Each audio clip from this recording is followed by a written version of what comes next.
Well, Happy New Year, everyone. I now call to order the January 6th, 2014 meeting of the Goffstown Board of Selectmen. Please join me for the Pledge of Allegiance.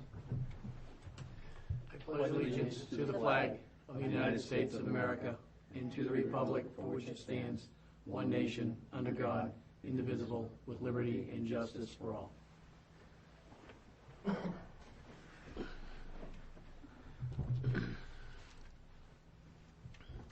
The first matter of business is the acceptance and correction of the minutes of the December 16th, 2013 meeting of the Board of Selectmen. Move to accept. Motion to accept. Second. And second. Is there any corrections? I just have one. Yes. Page 5. Page 5. It's more just a clarification. Third paragraph, where it says, Selectman Campusano suggested that the encumbrances be approved to the extent the budget will support them and any overages be taken out of next year's budget. He also suggested that the board move forward with the encumbrances. Between those two sentences, there should be something that basically saying that there was a discussion. It wasn't. It makes it look like there are two sentences right after another, but it was actually after discussion on the subject. I made that second suggestion. So after a discussion amongst the board? Correct. And that's all I had. Anyone else have any corrections? Yes. Well, it's not a correction, it's just an insertion on page 6. Third single sentence paragraph up in the bottom, where it says, was pointed out that the actual overtime spent was down from the budgeted amount, but then it was noted that that budgeted amount did not go to the end of the year, it was only till October. And we had that discussion. Which, Page 6, page 6, paragraph? third paragraph up, it's single sentence paragraph. From the Oh, bottom. okay. As of October 31st. Right, I had actually asked him if it had been spent. Well, Yeah, okay.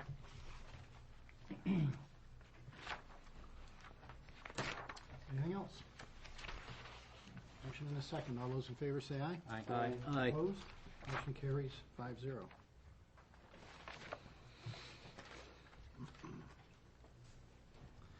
Announcements. I have one announcement relative to public hearings. The Goffstown Board of Selectmen will hold a public hearing at 6:30 p.m. on January 16th, 2014.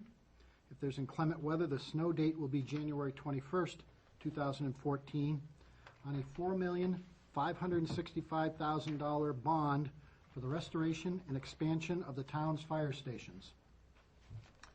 Also, the Goffstown Budget Committee will hold a public hearing at 7 p.m. on January 16th, 2014, that same night. Again, if there's inclement weather, the snow date will be January 21st, 2014. That public hearing will be on the 2014 budgets for the town, school, Goffstown Village Water Precinct, and Grassmere Village Water Precinct.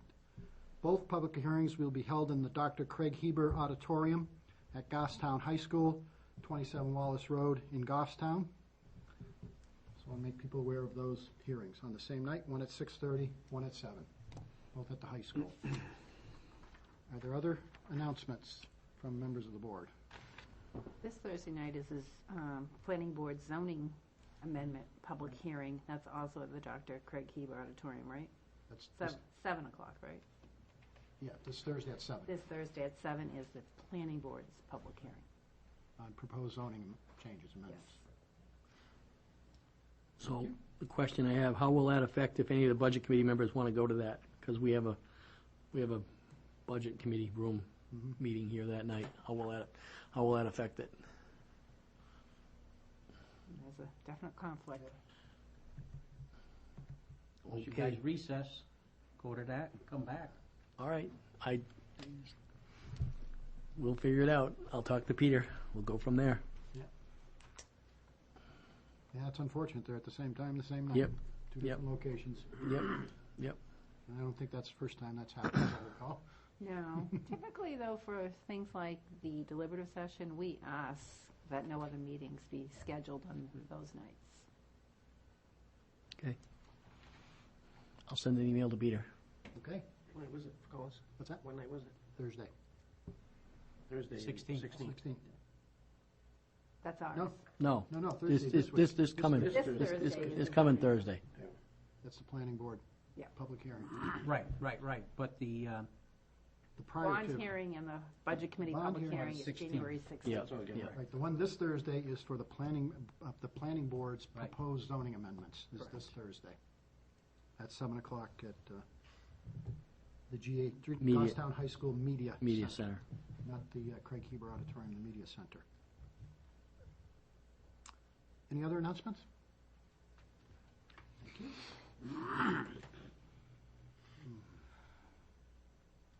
Well, Carl, you want to come forward? It's a little too early for public comment, so you might as well launch into your items.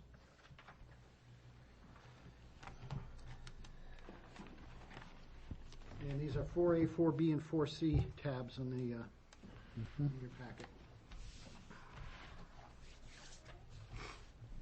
Good evening, thank you, and I hope 4A and 4B aren't perceived as beating a dead horse, but over the holidays, as you are painfully aware, I'm sure, the Budget Committee worked to conclude their work, and I did have a few concerns with the final product, and I'm sure the board's going to be talking about that as you go through the draft warrant, but I thought I should come in at least and reiterate my concerns to you folks. First, the road plan, I understand, and we talked about it at length, where we're at with the economy and budget, and, the voters only have so much money to give. But I had put together this graph, and at, Sue's suggestion at one of the last board meetings, she suggested adding the budget figures to the PCI, which I wish I had done last August, because it really, I think, tells a compelling tale. And as I've mentioned to the board, and I did stress this to the Budget Committee,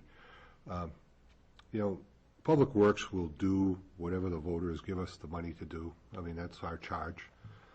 However, it's kind of our job to maintain the town's infrastructure, and as a community, we've worked very hard over the last 12 years to improve the overall condition of our road network, and the voters have made an incredible investment to the tune of $20-some-odd million. And, it's kind of like if you have a really nice house and the paint starts to go, once the wood starts to rot, I don't think there's too many people that would put off painting the house, and let the wood rot. This kind of equates to the same thing. We've made this tremendous investment. We're watching it roll back, and not that the 500,000 is the make or break deal, but if you look at that data, it pretty clearly suggests, a couple of years ago when we really cut the funding down to the level where it is now, you can see a pretty sharp drop in the PCI just over 1 year. The next year we got back, $500,000, and you see that line starting to flatten out. My opinion is, even in the worst of times, we should be striving to at least maintain what we have. If we can't advance the program, at least try to maintain what we have. So in this memo, what I'm basically asking the board to consider is let the voters have a say in it. If we can't get some articles in the paper and get this information out to the voters and educate them for a yes vote at a special article, well, okay. Then at least I can look myself in the mirror and say I did my job. I made the case. And if the voters still say no because of economic reasons, well, okay. They've spoken loud and clear. But I kind of feel like we're degrading the investment they've made without really giving them a chance to have a say in it. And that's my concern. So I kind of put the information together. I don't really expect the board to respond to me because it's not really my issue. But I wanted to bring it forward to you folks as you consider the warrant and special articles and whatever you want to go forward with. And just, where you weigh in on whether you want to try to keep the road plan up where we're at least trying to maintain the investment we had. Any question? I appreciate you making us aware of the situation, Carl. And I agree with you. And in those respects. It's like anything else. If you don't maintain it, pay me now or pay me later. If you don't maintain it, you're gonna spend $2 down the road for every dollar you would have spent today, in my opinion. Yeah. You know, being an engineer and have worked with these things for many, many years, you know, there is a certain amount of annual maintenance that needs to be done and upkeep on these things, and you need to keep at it. Otherwise, like you say, the money that we spent, we might as well be throwing it away. But I appreciate you bringing it forward, and that's what I think is appropriate, and we'll take that under consideration. And I'm not sure how we'll deal with it, but I certainly think that it's incumbent upon us to educate the public as to what the possibilities are. Yeah, and you know, just so the board is aware, well, as you know, most of you have heard it a million times, but we have a lot of information. There's, I think right on our website, there are some really good links that scientifically and in very simple terms show how degradation works and as it relates to cost. So we have the information, we just need to push it out to the public. And you know, there's a lot of new people that come and go in town, and we got to keep educating, and keep the issue there, which, you know, I guess I would commit to you that over the next few months I would make an extra effort to do that, because I really do feel like this is that important. Any other questions or comments from other board members for Carl? Well, just a quick, I was hoping that in the beginning of this year, once the new year was over, we could sit down and have a discussion about the road plan and the use of the micropaver and PCI, and I didn't anticipate the budget committee's actions or, you know, it coming up now. So I'm wondering if maybe next meeting or the following meeting we can put that on the agenda to discuss. Yeah, I think we should. I where think we're this is a going. big issue. It's a big dollar ticket item, and something that we need to talk about more. Get as much information as we can out there. And, you know, I agree with you. Let the voters decide. You know, if they don't want to spend the money on maintaining our road infrastructure, then we don't do it. But they have to understand there's a consequence to that type of an action. Right. You know, you're going to come in next year and talk about how your road's got potholes in it and the curb, you know, the edges of the pavement's breaking away. Well, there's a reason for it. And I've got some questions for Carl, but I'll touch base with you and go over those. So is there a meeting together. that we can get this on as an agenda item, or should we do a workshop on it, or what would you suggest? We can do it at a meeting, but I just, you know, we're down to a timeline right now. Yeah. And the Budget Committee's last meeting before their public hearing is this Thursday. So if you're considering putting that $500,000 cut, asking them to either restore it to the budget, and if they don't restore it, that you will be submitting a special article for it, this is the time to tell them. Right. Yeah, the sooner the better, because time is dwindling. Because the budget submission deadline is next Tuesday.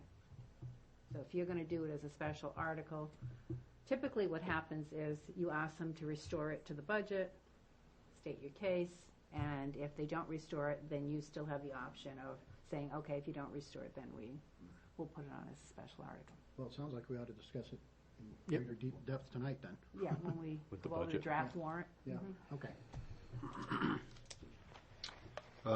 The other issue, and again, I'm Yes, sorry, sorry. Carl, but can we still set up some time for this board to discuss Sure. the Yeah, issue? the big issue and how. Yeah, and I'm not looking for a workshop like you did in 2008 where you kind of explain I think most of us are familiar with it, but just to kind of go over where we're going and how we're Yeah, getting where there. we are, where we came from, where we're expected to go, if the trends continue, So those sorts of things. everyone on the board has seen the presentation of the road plan before? I have. I have. Yep. Okay. yeah, I mean, if anybody has questions, I'm there. We got the information. Happy to spend as much time as we need to, because it really is important issues for all of us to be on the same page with. So are you clear on what the board's expecting from you for? Not crystal clear, but I assume when the board has their discussion, Okay. I don't know to what level. Did you What want Carl information you're here for looking the for? next discussion? I think that's Yes. very- Yes. Yeah, I think that's Okay. important for him to be here. Yes. Yeah, All right. Question, I guess, though, do we want any visuals on the PCI? Sure, if Because you'd there are like. some visuals Sure. that are on that, so, I mean, maybe basically refresher kind of fine. where we, Yep, how we got onto this, where we were, how we got onto the plan. Yeah, what it is, how we use it.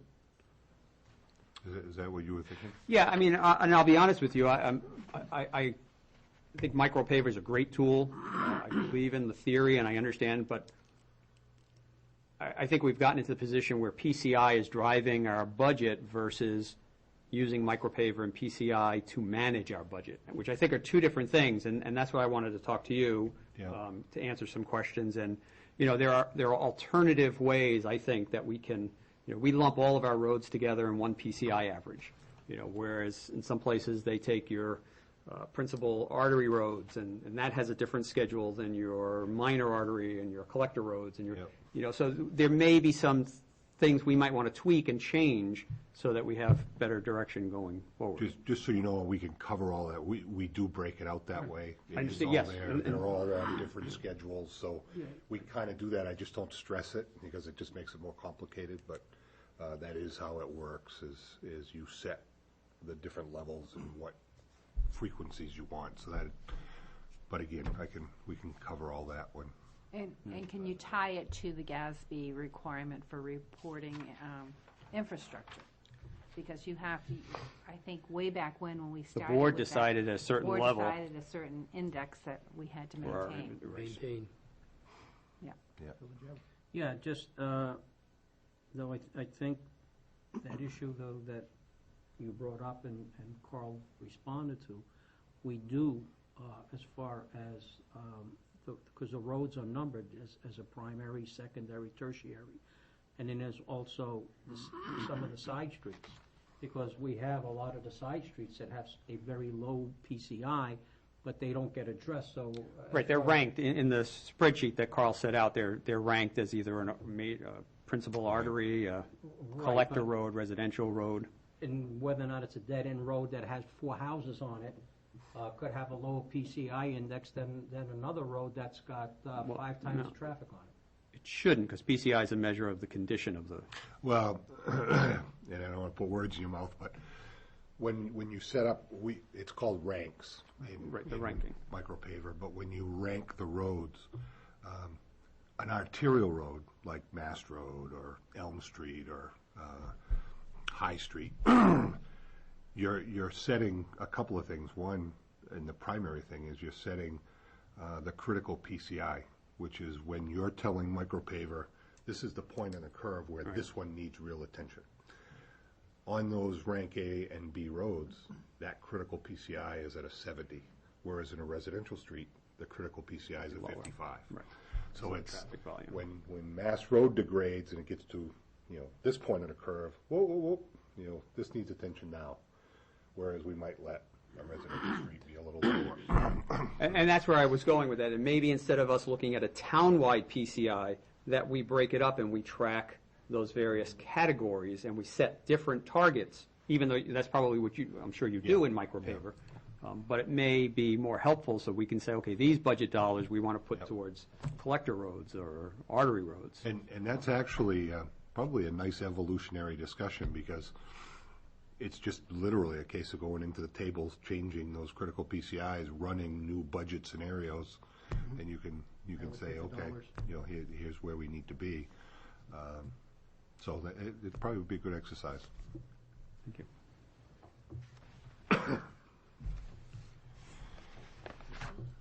Anything else on the road plan? Anything else? Anybody on that one? Good. And we have the salt one? Yeah, the salt, I didn't anticipate this one at all. I wasn't at that last meeting with the budget committees. I thought they were talking about the school, and they ended up cutting the salt line. And, I kind of come to you a little bit hat in hand, because the motion they made was we're going to go to the 5-year average, which is what we've used for years and years and years and years for budgetary purposes, is a 5-year average. And as I explained when we did our budget workshops, we've made great strides in managing our salt, we feel, and it's a combination of the scale, it's a combination of the PCI on the roads coming up, so we don't have to use as much salt to maintain the poor pavement.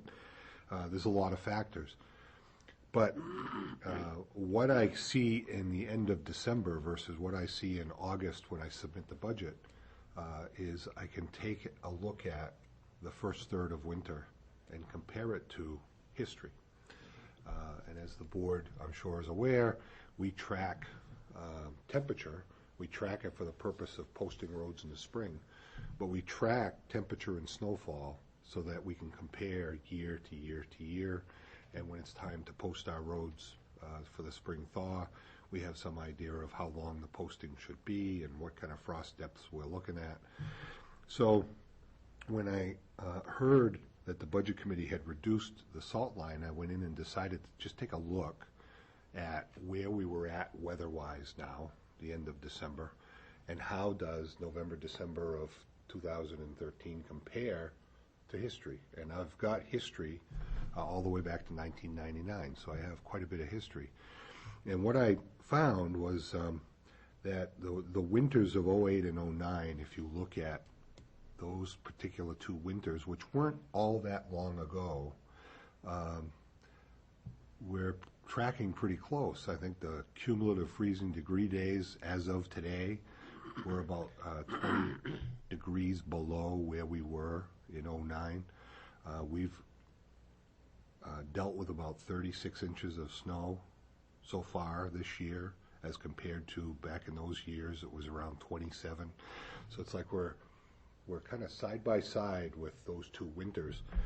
In both of those winters, by the end of the season, we'd gone through over 4,000 tons of salt. Now, I told you all a great tale of how with the scale house and everything else we've done, we've managed salt. But the budget that is going to go before the voters is at a level of 2,700 tons. And where we have history from just 3 or 4 years ago that suggests over 4,000 tons, I'm very, very nervous about if this winter continues as history suggests in those two fairly recent years, we could be in serious problems.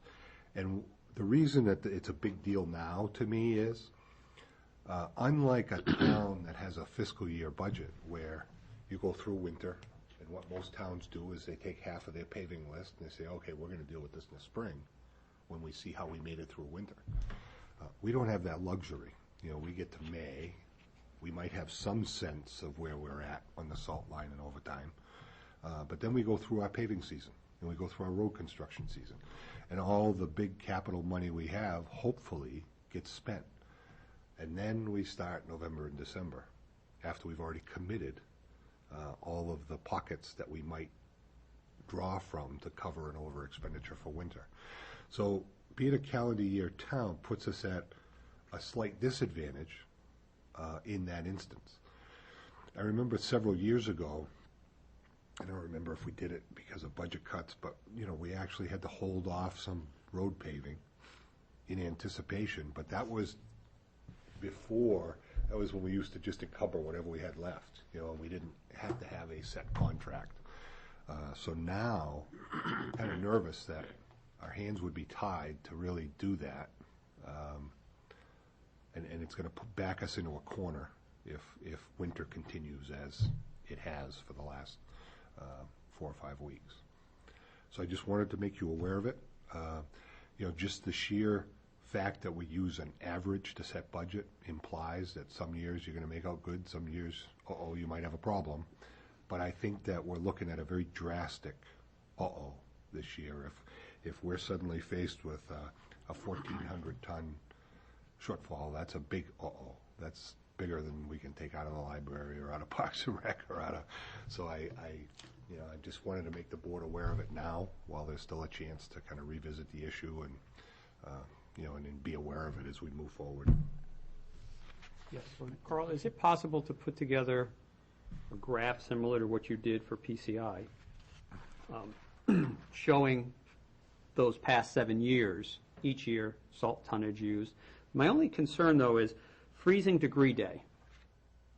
I understand the concept, and I know how you use it for your posting, but you could have a extremely cold February with not a drop of snow or rain, and you've got 30 days of that freezing degree day. That's not necessarily indicative of your salt use.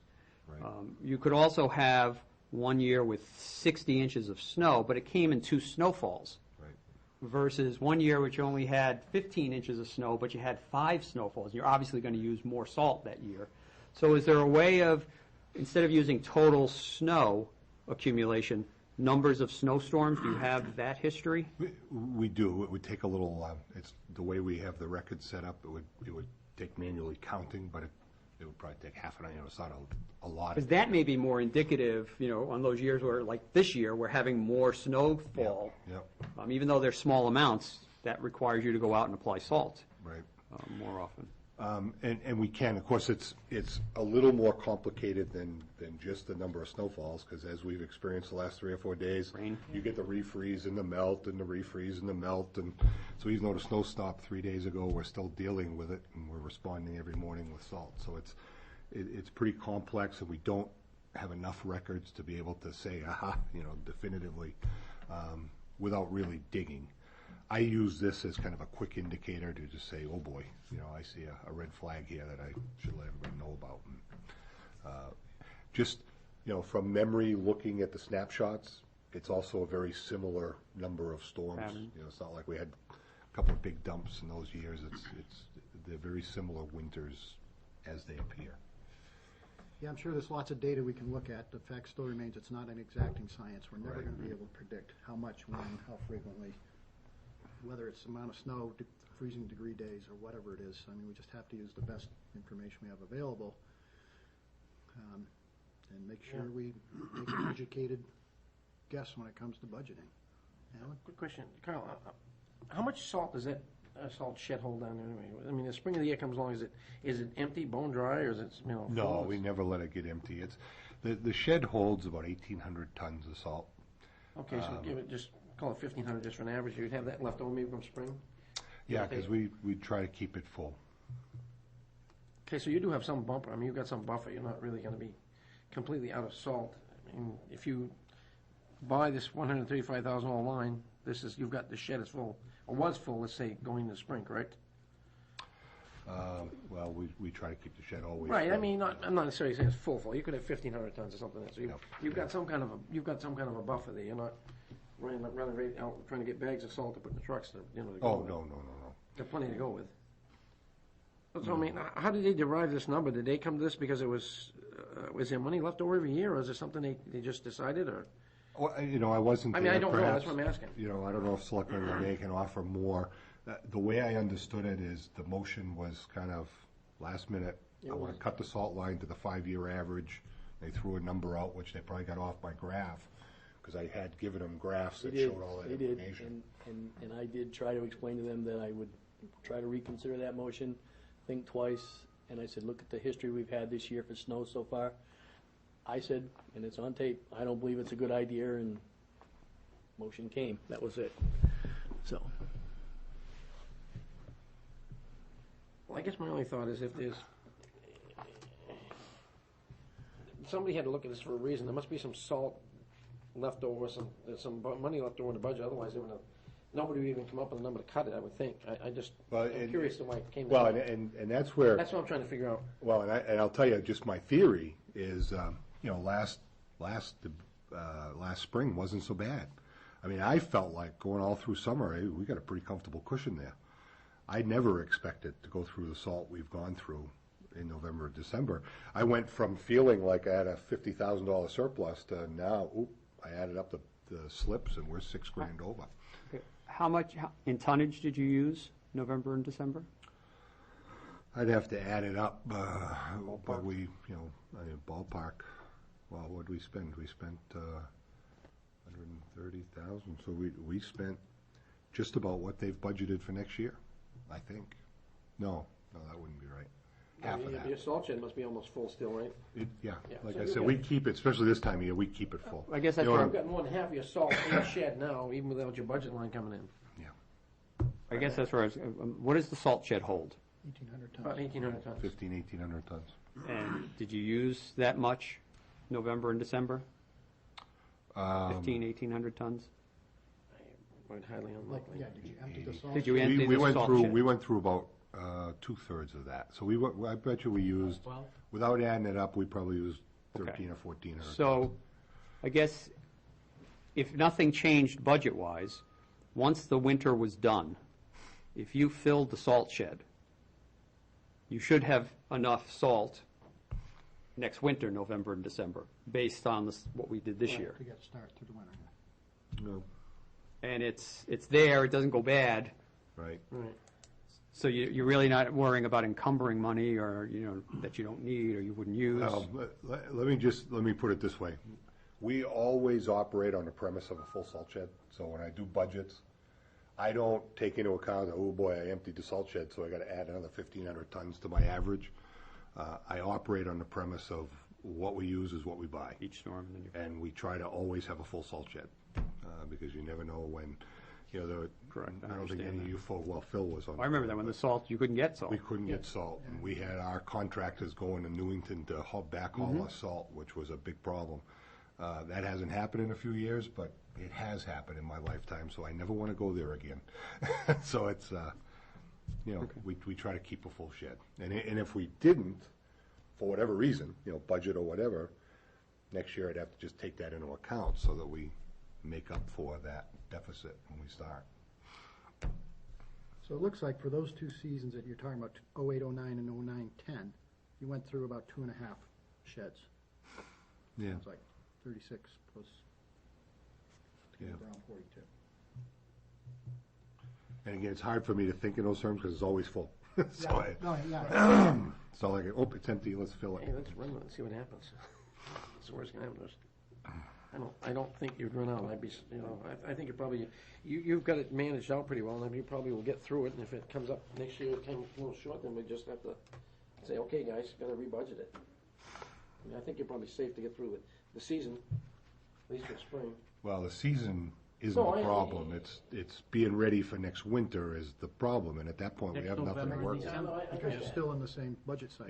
Yeah. And we budget could year. get stuck like we've had years in past, just most recently in October, having snow in October as well. Yeah, but you so- can't look at what if you do it. Oh, I understand, but, You gotta I go, mean- sometimes go by the cuff, hope for the best.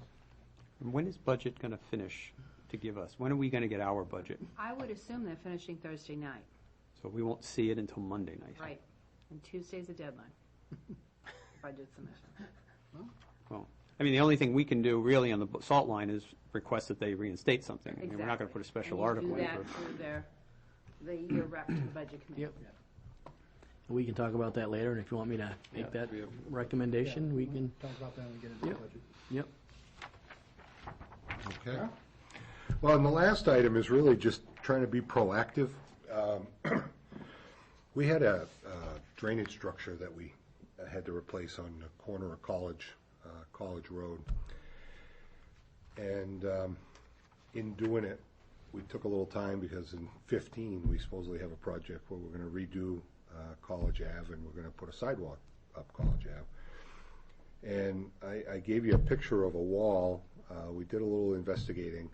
That wall is probably 8 to 10 feet out into the town's right-of-way, and you can see how narrow it is through there. It's going to be very, very difficult to get a sidewalk up through there. And if you look at that wall, that is not an inexpensive thing to relocate. So I guess before I stirred a hornet's nest, I don't want to wait until, okay, we're putting this thing out to bid in 2 months, and we have to deal with it. I kind of want to give everybody fair notice and fair heads up and kind of work through the problem over time. I know where the law sits. That's pretty clear. I know whose legal responsibility it is. That's not a question. But I know when I send that letter, I know who they're going to call. So I just wanted to get your temperature on, are we going forward? Do you want me to send a letter and notify folks, start the conversation? And I'm really just looking for advice, input. Well, in my opinion, if we've got a CIP or item in, put a sidewalk to connect St. A's to Mass Road, which I think is important to stimulate pedestrian traffic for a large section of our population. Your wall's in the way. It's in the right-of-way, clearly. Yeah, I look at it, I know there's a lot of block in that wall. Yeah. I don't know how it came to be. Sounds like they got no permits. They didn't do any background information as to where the property lines were, and they built it. And 8 to 10 feet is not a small encroachment. Right. How did it end up there? How the hell did it end up there in the first place? I kind of. Well, they went out and they built it. you know, they hired a contractor and, If I No, I remember. got Do that. their due I diligence. know, I got that, but it's in high visibility, we got a lot of people running around town, you would think that somebody would pick up and say, hey, what's going on here? Well, we only see it till after the fact. Well, that didn't just get built in a day. I mean, I Close to it. It went up pretty fast. it didn't take long. to put How up. old is it? Does anybody know? I don't even know. It's a couple years old, Nick. Any alternatives? Can we put the sidewalk on the other side?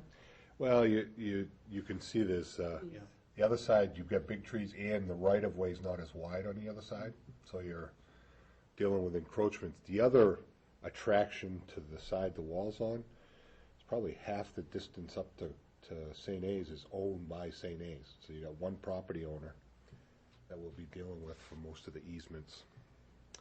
Utility poles are all on the other side. Other question, does it have to go straight down College? Can it make a right at Davignon and go down? To get to Mass Road? I haven't looked at it, but I mean, could it? Yeah. I'm just looking at alternatives that would, Yeah.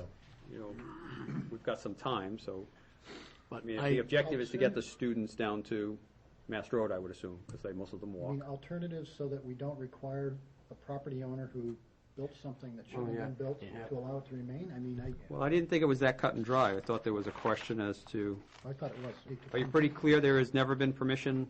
Not that I So I- can find. Did you check building files? Not that they would come in to get a building permit for this, No, because I didn't it's- check here, but I we don't looked require around. it for fences, so I'm sure we don't require it for walls, Yeah. unless their fences exceed. Could I suggest that we do a little further research? Well, yeah, I think it's clear we need to do that. Look for building permits. I suspect we won't find any, but we gotta research it, do due diligence to. Call the owner and say, hey, how'd you get the permit for this? Yeah. Real easy. See, I don't think permits are required. No. I don't it's either. landscape. Or, it's landscape, I understand, but, you know, you're in the right of way, so. Right. Permission of the Board of Selectmen was required to do anything in the town's right of way. Okay, well, I apologize, because Yeah, no, I from the just- tone of this, I thought that there may be We some don't legal agree that we issues, some costs incurred on the town's part to do this, but it seems, I guess what you're saying is pretty cut and dry. It's cut and dry, it's just, if I was to just pick up the phone and say, hey, where'd you get permission to do the wall, the hornet's nest is effectively beat. So I just wanted to make sure everybody's on the same page before I do that, and I'm happy to do that Yeah, these won't be research. honeybees. Happy to come down and look in building, but I don't think we'll find anything. But I think one thing that everybody should remember and be aware of is that we don't accept new roads that have encroachments. Understood. So, you know, by rerouting the sidewalk because of an encroachment is not fair to the people who don't accept it. Yeah. Could I make a suggestion then? Instead of just sending a letter basically saying your wall's in the way, could we potentially, or maybe just send maybe 2 selectmen with Carl, set up a meeting with the homeowner, say, listen, Yeah, we're take a planning this in 2 years. Yeah. We want to give you a heads up. Personal touch. Exactly. You know, maybe there's so some we way can explain we can what's. work with them to share some of the burden. You know, maybe we'll take it down, stack the block on your property, do what we need to do. You're responsible for rebuilding it back. You know, I mean, maybe there's a way to share the burden. I mean, it's on our property. Right. It's not on private Right. So property. we'll take all your stuff, put it on your property. And You rebuild I it. think that's a smart thing to do. But, I mean, I wouldn't offer that, but I think just at least having a discussion in person with the person. is- After we've done a little further research. Correct. Do some Correct. research, find out what's going on, then I think that's a good idea, get down, meet with the people, kind of. Because that may cut off a lot of the. Absolutely. That's Yeah, kind of and- why I'm here. And we don't know either if these are the same owners that put the wall up. Yeah, it's exactly right, could be, yeah, I just bought the Absolutely. house a year ago, and Yeah. Just Yeah. assume that Yeah, it's okay. that's right. Okay, yeah, we'll Good evening. talk about that, come up with a plan to work with, approach the landowners. thank you. Do some more Thank due you, Carl. diligence to find out if there was anything. Get a little more history. Went by public comment, you all set with that? Yep, we had, Public comment, nobody here. 6:10 came and went, there, nobody here for public comment, we'll come back to that at the end of the meeting. Thank you, Carl. Thanks, Carl. Thank you. Okay, now we have the town administrator's report. Thank you. Your weekly meeting schedule is in your packet. Thursday night is the planning board's public hearing at Goffstown High School Media Center And also Thursday night's Budget Committee's meeting, where I believe they will be finalizing the town budget, and that's here in this room. Consensus folder tonight includes employee status report as the hire of a call firefighter, right to inter for the Lowers at Shirley Hill Cemetery, Section 2, lots 29B and 30B.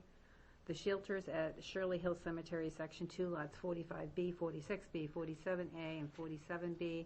A letter to Boston and Maine Corp., and an MOU to update the hazard mitigation plan.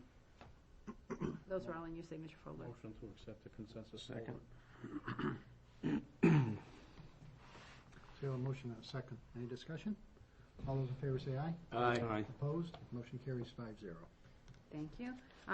Assessors' recommendations tonight include a 2013 tax year abatement, which he recommends for MAP 38, Lot 29, Veterans Tax Credit for MAP 38, Lot 82, and a blind exemption for MAP 6, Lot 22-128. Motion to accept. Motion second. Second. Motion and a second. Is there any discussion on the motion? All those in favor say aye. Aye. Opposed? Motion carries 5-0. Thank you. And at tab 5D, you have a draft of the advertisement for the vacancy in police chief. Question. Yes. On that, and I apologize if it's been in there before, but the word progressive on the first line, and also progressive law enforcement experience, what exactly is that? I don't mean that word can mean something different in the political arena. Well, I have no idea, no clue what it means in here. Yeah, I think he meant moving forward, someone I to move think, things I forward. think it's, yes, somebody looking into the future, Right. not keeping the department where Not it is. in terms to- of a progressive to- in the political sense. And then the second part, 10 years of progressive law enforcement experience, typically means someone who's advanced. Right. Right. I don't know if there's a better word that you can use. 10 years of law enforcement experience illustrating or showing upward progression. Could we remove the word progressive and put education? I'm not uncomfortable with it. I mean, this is merely an advertisement. That's right, this isn't You know, in written in fact- stone, I suppose. Don't read more into In it. fact, if there's a word that maybe isn't clear, I would look to an applicant to say, what do you mean by progressive? And I would say, well, what do you mean by, I mean, it just provides, Yeah. it's just an announcement. So basically what you're saying, as long as we here all have an understanding of that word progressive, so when the candidate comes in, we're all on the same page. Right, I guess that works. Yeah. It's not that Well, that's complicated. why I'm asking. Yeah. Yeah. I think that's. I didn't yeah, catch no, it no, if it's it was good. in there Yeah. before. This is the first time you've seen this. First time it's come out. This just came We all through just from saw it, MRI. yeah. So MRI created this. Okay, Yes. but we had, okay, This is Okay. MRI's first advertisement. well, maybe we should ask MRA what they mean by it. Maybe they have different, I think they would use it in the more general way that we've been describing it here tonight than in the political arena. but I guess in the first sentence, the very beginning, the reason why it's the very first thing, seeks a progressive, proactive, law enforcement professional. I understand what a proactive, but I I'm trying to never think of used another it. word for, Why don't we just seek a law enforcement professional? I agree. When I see that, I conjure forward-thinking. I don't have a problem with it at all. Yeah, I suggest leave it just the way it I is, don't have any problem just with the it. way it is. Is there a deadline that will be inserted there? yes, I think he said 30 days. He was going to Yeah, this advertise is it just for 30 days. a draft for us to Yes. approve, so we, But you're right, if you want a deadline, we put in the deadline. Application deadline. Well, it says there deadline, but there's nothing after it. so what do we think is appropriate time frame? He had suggested, oh, that's right, it is right there. He had suggested 30 days, to advertise this for 30 days. Sounds good to me. I think that's ample. Yep, 30 days. I think that's appropriate. Yep, it's in there. So now you'll get that back to him and, He'll finalize it. yeah. Bring it pro- back to us. and the- Yep. Mm-hmm. Exactly how it works. Can I throw something out? Could we, or is it even something we can do. Require head of police to live in our town after a certain point in time?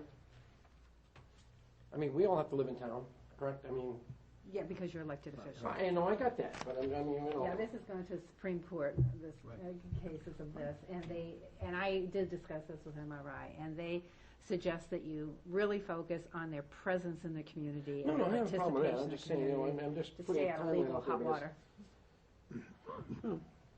You Just could, food you for could thought, offer yeah. a higher you could have a lower salary if you don't live in town.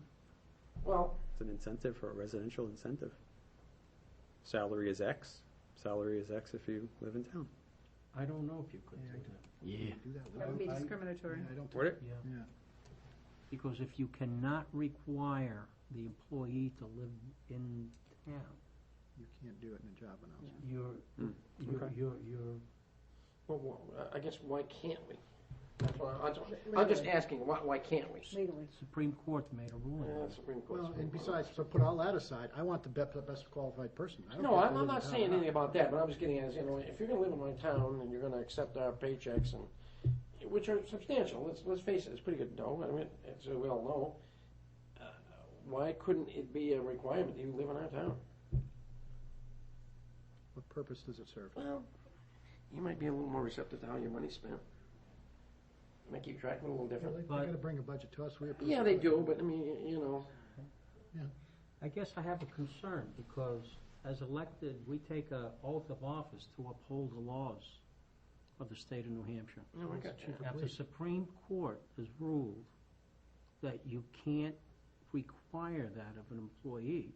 But I think there is an exception for police and fire, because I they believe there respond is. to emergencies. You have, yeah, it's really tricky, though, it's not black and white, you have to show That they- why they must live in your community. And even in our last one, we had it, you didn't have to live in the community, you had to be within a certain number of miles from the police station. For response time.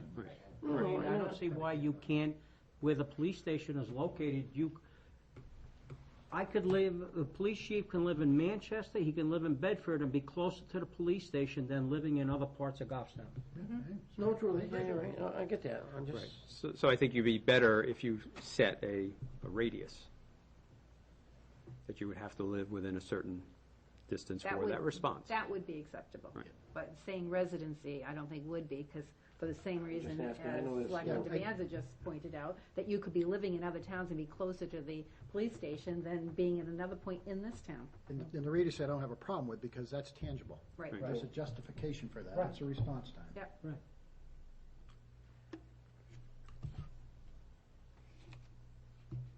Good, just, you Well, know, so do we wanna include that? I mean, I would be open to that, receptive to that. Have to live within. He suggested to have it broad enough to attract the best candidates and then have that as a consideration later in the process. All right, let's do it that way. Okay, yeah, just pick it up later on. yeah, so as we're evaluating the applicants, one lives within 10 miles, Right. no, not in town, the other Right. one lives within 40 miles. Right. Yeah, okay, yeah, that makes sense. But are we okay if we get an applicant, the best, he lives in Boston, commutes an hour? Well, no, No. Why? Well, I'm just saying. Well, That's- see, that's what's the difference? That's what I'm having, that's what I'm saying, I mean, really. But we'd have to specify that now, why? because you can't afterwards. Why? If you didn't have it as a requirement, and then halfway through the process say, well, you're not That's eligible right. because You can't change the game. we didn't because say the where you had to miles- live. Right. But if you emphasize a presence in town, I'm not saying presence, I'm saying a distance. You know, are we comfortable with someone who may live an hour away, especially in Boston? You could easily commute in the morning because you're going away from traffic, and at night you're going, again, the other way. Well, the successful There's no candidate- presence. I can tell you Well, last time wait a we minute. set a distance of 10 miles from the police station. Is that too Successful little? candidate, well, wait a minute, successful candidate will possess excellent interpersonal and communication skills, high integrity, and the ability to promote and maintain organizational excellence and exceptional community service. You can't provide exceptional community service if you live 40 miles outside of Right. town. That's right. The organization will. Organizational excellence and exceptional community service. Yeah, but this is the person who has the That's ability. the person who has the ability to do that. promote and maintain. I mean, I think it's in there. Yeah, I was just throwing out that question as a, as long as we're comfortable, no matter where somebody lives. Yeah, you may want to draw a line in the sand somewhere, because they could fall down on you later on and say, okay, we don't care if you do live in Boston, you gotta commute. Well, the problem with drawing a line, though, if you say People it's gonna relocate. be X, and your highest candidate is 2 miles beyond that X line that you drew, do you throw the person out? Do you I want to would, put in something sorry. like preference given to those within a 10-mile radius of the Goffstown Police Department? Who will reside Will within a reside. certain period of time. Yep. Well, how do you They know? can relocate. Yeah. I mean, in 12 months, if they don't relocate, what are you going to do? Yep. Right. You cut their pay. That would be an incentive for anything. I think we leave it like it is. Those are Yeah. all considerations we can take into account when we're evaluating the applicant Yeah, pool. Okay. I did have a discussion with Alan about all of this, and he suggested leaving it this way. Okay. Another I Alan. mean, these guys do this for a business, so let's hope they got it, dialed up. Right. Moving right along. Okay, so just Well- put in the 30-day deadline, Yep. and you're good with that ad? Yeah. Yep. Motion we accept the ad. Okay, thank you. Second? second. All in favor, say aye. Aye. With the change. Yeah, Right, yeah. with a change. With the 30-day. 30-day change. And opposed? So motion carries 5-0. Thank you. Thank you. 2014 default budget is at tab 5E. And Don has prepared this for you. He got all his HR numbers from Linda, and this is the DRA form. When is this due? And this has the same budget submission deadline as everything else, which Tuesday? is a week from tomorrow. Next Tuesday. Yep, next Tuesday. But again, I don't know if you want to get this number out to the budget committee so they know what the default budget number is. Yes, Nick. I have a question, and the only because this is really that's the responsibility of the Board of Board of Selectmen to Selectmen, put out. correct. And I don't have a problem with giving the number to the Budget Committee, but is it possible to get from Don a spreadsheet of how he came up with these reductions and increases? Sure. Just so we can have an understanding of, and then vote on it next Monday night, which would be in time for the, It would be. All right.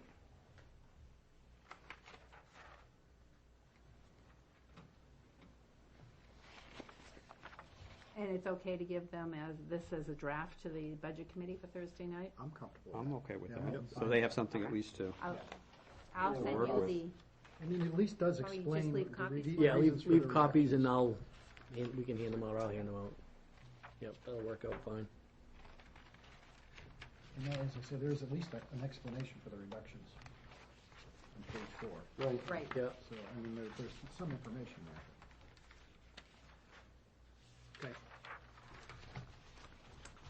Okay, and Any motion moving on that? right along. Then Well, motion? we're gonna wait, because Yeah, Nick wait would for like that. to All right.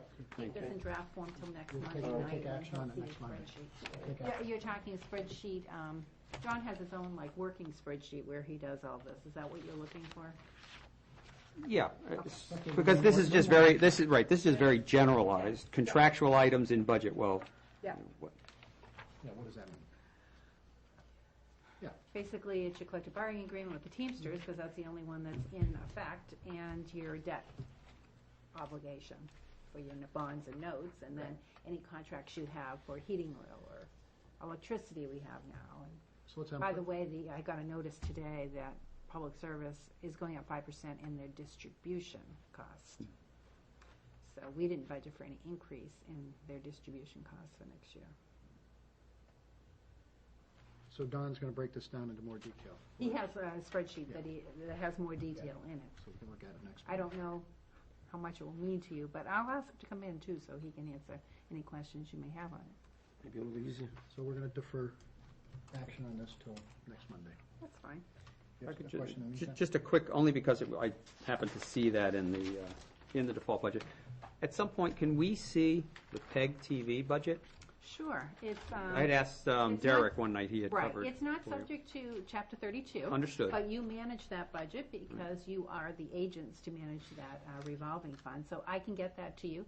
It's a pretty simple budget. It's what's coming in, estimated to be coming in next year. And the other part that we don't budget for is the money like this year that they took in from franchise-related, not the franchise fee, but remember That the capital equipment. grant and the equipment. Right. Yes. So you'll just see the operating budget, basically. Similar to all the other departments. Yeah. Basically. Yep, exactly. Thank you. Thank you. Anything else? I can send that to you tomorrow by email. Yeah, that'd be great. That'd be Give us some time perfect. to chew on it, yep. Okay. What else? Oh, and now the big one is the draft. This is the first draft of the 2014 annual warrant. So you'll see a lot of blanks because the budget hasn't been determined yet. We're waiting for the budget committee on that. Also, the draft default budget, when you decide next week, that number would go into the operating budget. And then we have 3 collective bargaining agreements that we're still negotiating with. I don't know what will happen with those, but the draft language is in there, and if we come to an agreement, you'll have that Monday night to ratify as a board, and then we'll have the numbers to put into those articles. This draft does not include the petition articles. I'll wait till the deadline comes up for those, and you'll get them all at the same time. Currently, as you know, we have 2 petition articles, one for a new speed limit on Tyler Drive, to get that down to 25 miles an hour, and the other one to take away the selectmen's authority to accept unanticipated revenues during the year from grants, donations, and other private sources. So you, once we reach the deadline for all petition articles, I'll When is add that them deadline? here. Next Tuesday. Everything's next Tuesday. Okay, so we won't know. We at don't the next have to meeting. post the warrant until the last Monday in January. However, anything on that warrant that has an appropriation, the deadline really on that is next Tuesday. There may be a non-appropriation article you may want to add, and that's related to fees. Back in 1993, I think it was, the legislature kind of did a catch-all piece of legislation, and they did several, and one of them was regarding fees. Instead of having to go to look and police for the authority to do fees and go and look in building inspections to look for the authority to do fees there, they brought it all under one RSA. So if you adopt that one RSA at town meeting, then you don't have to look in all these other places for the authority to do fees. They kind of combined it and put it in one spot, and it's in effect until rescinded. So I would suggest that the board put that on the warrant, thus cutting down on research time to research, do I have authority to do this, or this fee, or this fee? Because it's all in one place. Do we already have the authority? Yeah, but it's in different RSAs. It's not, and like I said, the legislature decided to make it easier by putting it all in one place, and it has a public hearing, right, which we've been doing anyway. We've been doing a public hearing whenever we change fees, but this one would require you to do a public hearing and notify it 7 days in advance. So the- it's sense, the that's a artic- higher standard than what existed in all those other laws for all the other fees. So how would the article be crafted? Oh, this, Is there standard I've got language, yeah. Okay. I've got language for that.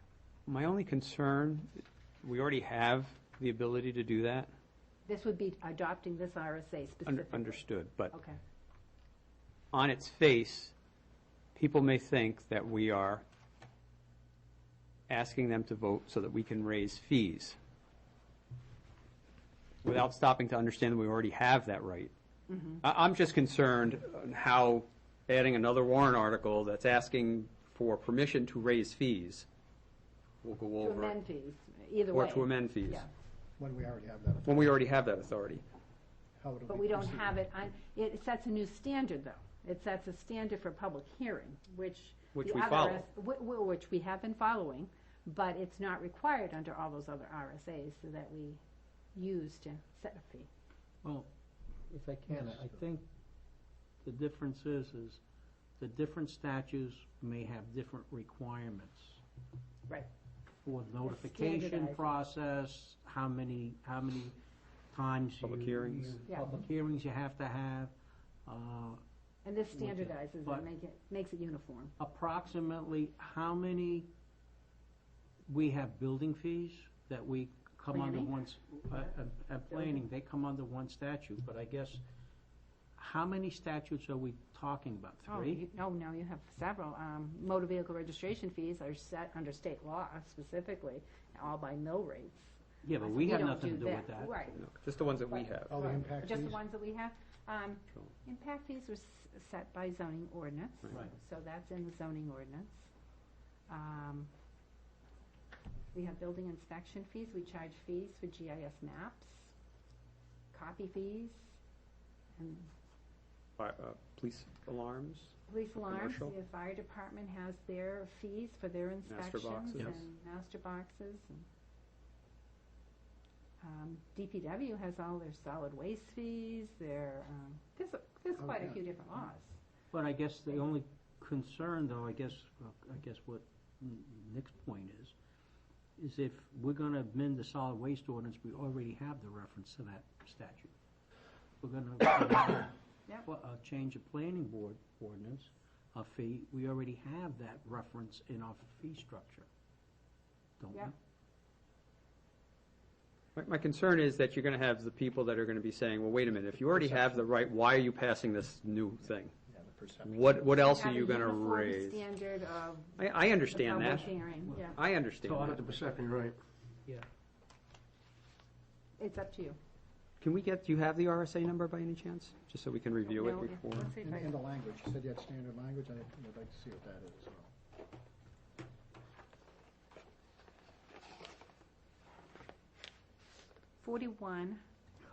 41:9-A, establishment of fees. Thank you. 41:9-A's, what is Yes. it? What is it? What's it? Fees? Establishment of fees. Establishment of fees, yes.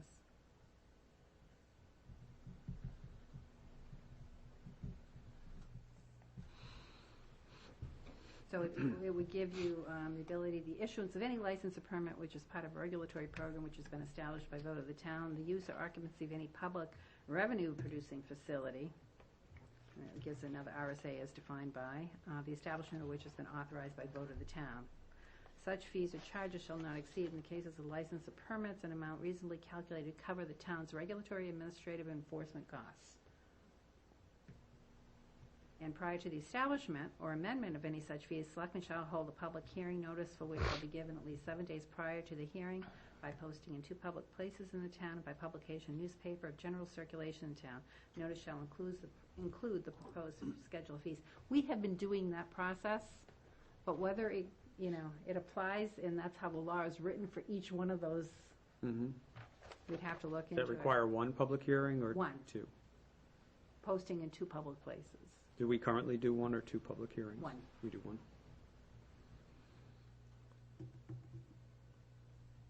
And this is only to add to our current fees that we're charging for, Well, it's not to well, to add to them, increase it's it, we just wanna- to have an easy reference to the process when we advertise any kind of change in fees, whether you're doing away with a fee, decreasing a fee, or increasing. Our government, they're doing away with the fee? I believe that. I mean, I can understand procedurally why it makes Truly. sense, but I think it's gonna be up to us to do a good job explaining it Yeah. Right. at the deliberative session as to why we're doing it. Right. And the fact that it really doesn't have an impact to folks, so we're gonna have to do a good job. I mean, one fee that I can think of doing away with is that fee for tires at the transfer station, and just adding it onto your motor vehicle registration fee, because you get to write that off in your taxes, and the state law allows you to do that, but again, it takes a vote at town meeting to do that. But you add, $2 or $3 to your motor vehicle registration fee, or 5, is it 5? One's 5, Up one's to, 6. I think. Up to, right, so you add it there and forget about collecting it at the transfer station. So what's the sense of the board? How do we wanna go with this? Do we wanna go status quo, we're doing it anyways, leave it alone, or do we wanna? I wouldn't see why we don't, I mean, it's there, we're not, why do we need to? Don't upset the apple cart. It's not broken, right? Yeah. Why are we gonna fix it? I'd like to read the Yeah. RSA and look at some of Yeah, the we could references Working, to it. and and- it's working fine. Sue, can you get that around to us, so we can, again, look at that and educate ourselves before next Monday? discuss it again next week. Okay, so let's go to 5F. I don't know how many zoning articles right now. That will be determined Thursday night, but right now it looks like they have about 17 of them. So I don't know what it will dwindle down to after Thursday night. So I started with Article 19. Remember, all these numbers, they're preliminary. They can change in a heartbeat. Mm-hmm. So the first one is your operating budget article. Again, lots of blanks until we have a budget from the Budget Committee and the board votes on its default budget. 20, 21, and 22 are the anticipated collective bargaining agreements. Again, a lot of blanks until we know if we have agreement. Article 23 through 28 are all those articles that you wanted to fund through the use of unreserved fund balance, unassigned fund balance. I'm sorry, Gatsby changed that term on me. So 23 is the $80,000 to reconstruct the Pleasant Street Bridge sidewalk.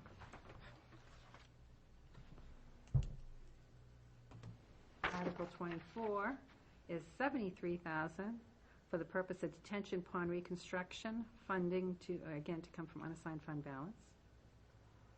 Article 25 is $40,000 for an ADA compliant vertical elevator at Town Hall.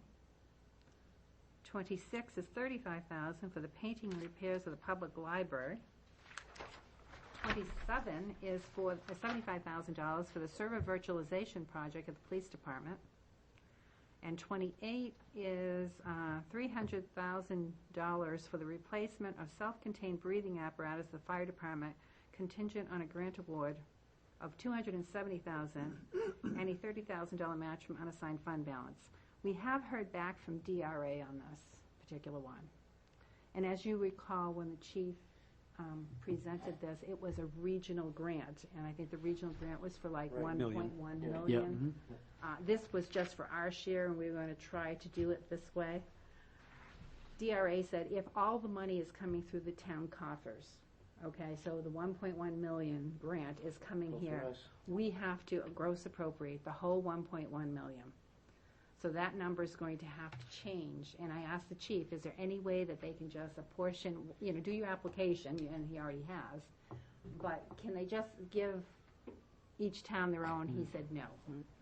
So we have to gross appropriate the 1.1 million. Our share is still 30,000, and we have to word it such that if any of those other towns drop out, then what we raised for their portion does not affect our tax rate, because we wouldn't be getting their revenue or their grant, and we'd have to let the grantor know, okay, town A and B dropped out, here was their portion, and we're not accepting money for them, and we don't have the appropriation, and make it very clear in the article, so when DRA goes to set the tax rate, they know that they were out. Do we have a sense where the budget committee's going relative to these? Because at the meeting I was at, they're saying, well, why should we support any of these? Why don't we just give that much more money back to the taxpayers? Well, they took a straw vote. Yeah, I don't remember how, And but that was only a straw vote, yeah. understood, right, because they wanted to see. But my understanding, I have the minutes, they voted to not, they would not recommend Right, articles taking from. all of them. Right. Yes, all of them, that's correct. So are they looking for you to submit all of those appropriations to be in the budget? No, I think from what I understood, they want them to be special articles, standalone, raise taxes to pay for them and not.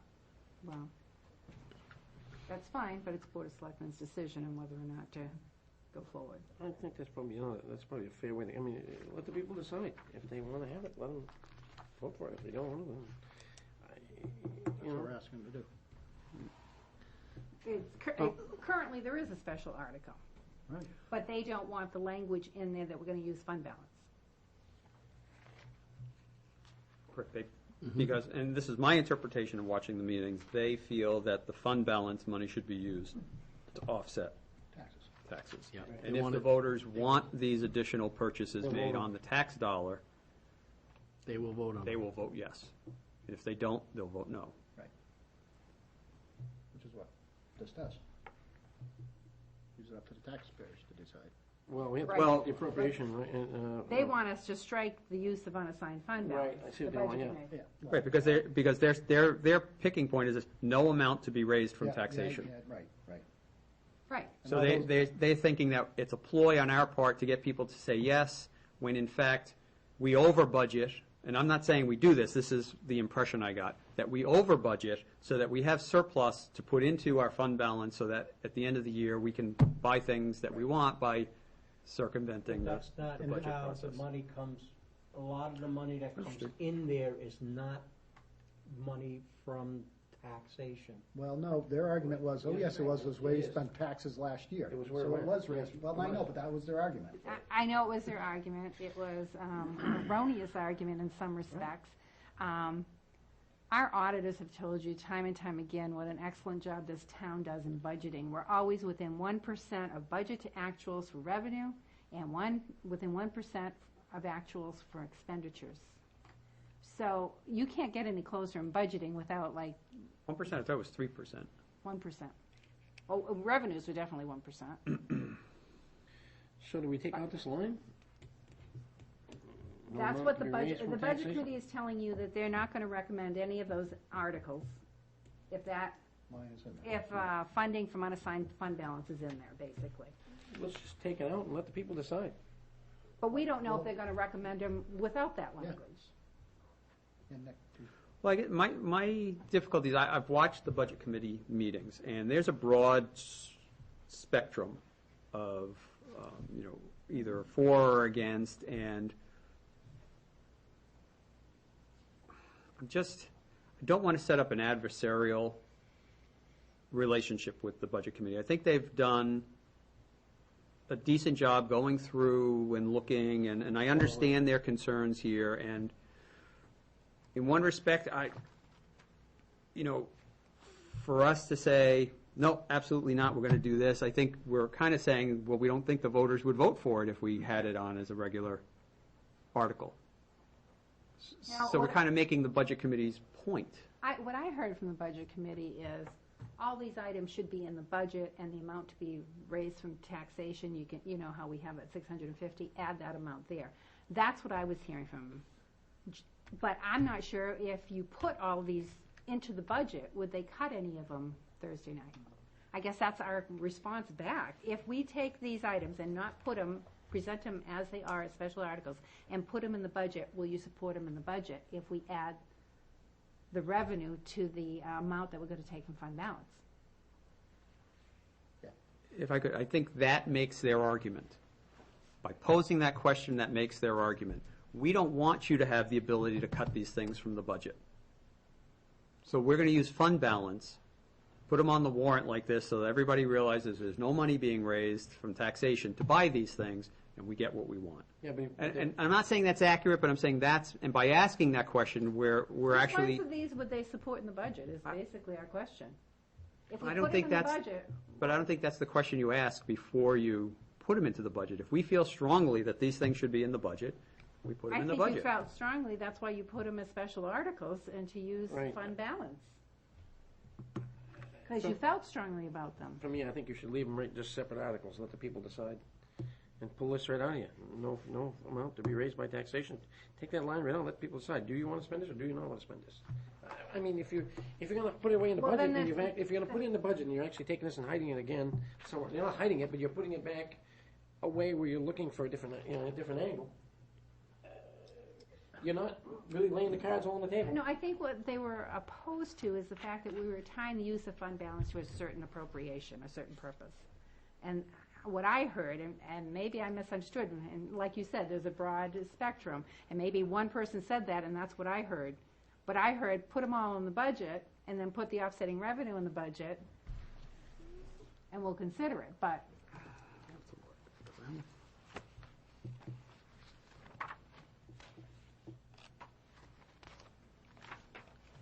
We went through a very rigorous process, including a presentation by our auditors. He gave us direction and said, this is what we recommend you do. This was their recommendation. Right. These are people we pay to audit our books, to make sure that we are in a healthy financial standing. This is what they suggested we do. Mm-hmm.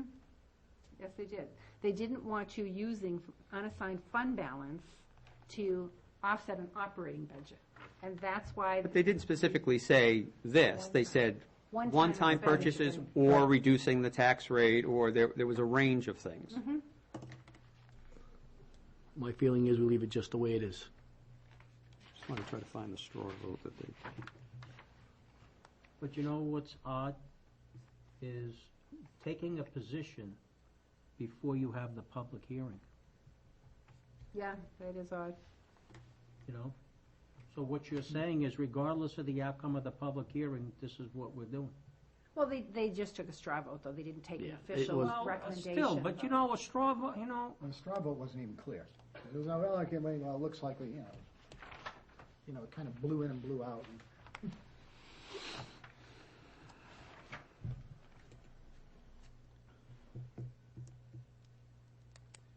Yeah, it's a lengthy warrant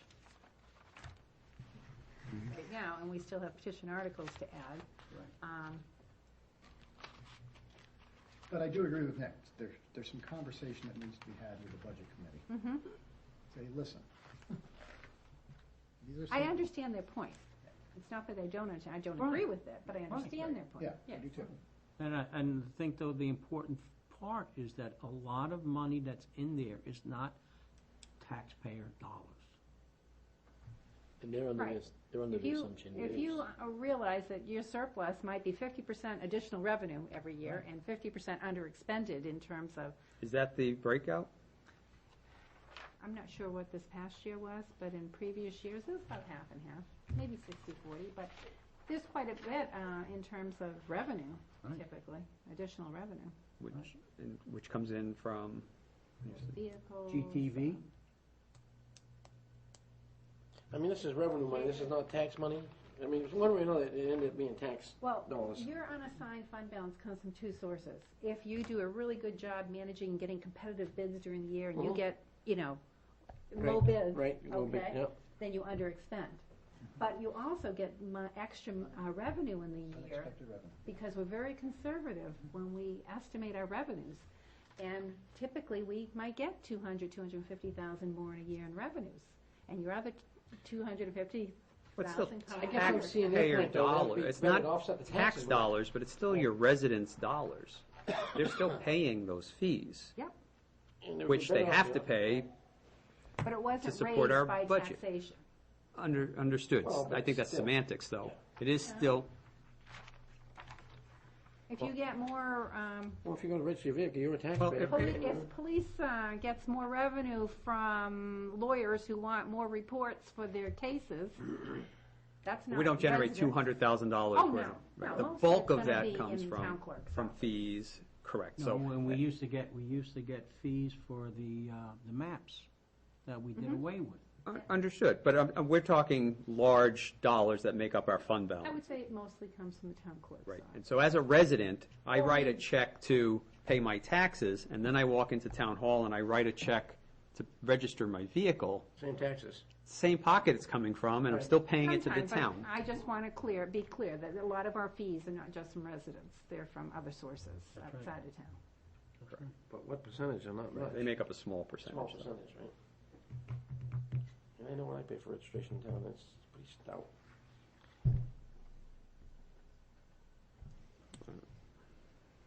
So how do you want to deal with the budget committee, and what kind of discussion do you want to have with the budget committee regarding their feeling that actually the language, no amount to be raised from taxation, is really what they were opposed to? Is what I heard through the discussion. Well, I'd like to be clear on what their alternative is. I mean, I hear what you're saying, and I understand it, and I can visualize that, but is that what they're thinking? Then maybe that's a question you go back to them with is, if we don't put these articles in like this, what is your vision? What is your alternative? Yeah, because we feel For strongly, funding these are these projects items. that need to be done. Right, all these If we projects, don't we use- pulled out of CIP. Right, and if we don't use the unassigned fund balance, how do would you you, propose- what other way would you support Right. funding these projects? That's a question that needs to be asked. Right. So Thursday night, they would have to, unless they're meeting again before Tuesday, Thursday night, they would have to add these into their operating budget. How else, unless they amended it after public hearing. Right. They would have to decide whether or not they want these to live as special articles. Well, that's your decision, whether they're special articles. Their decision is whether or not to include it in the budget.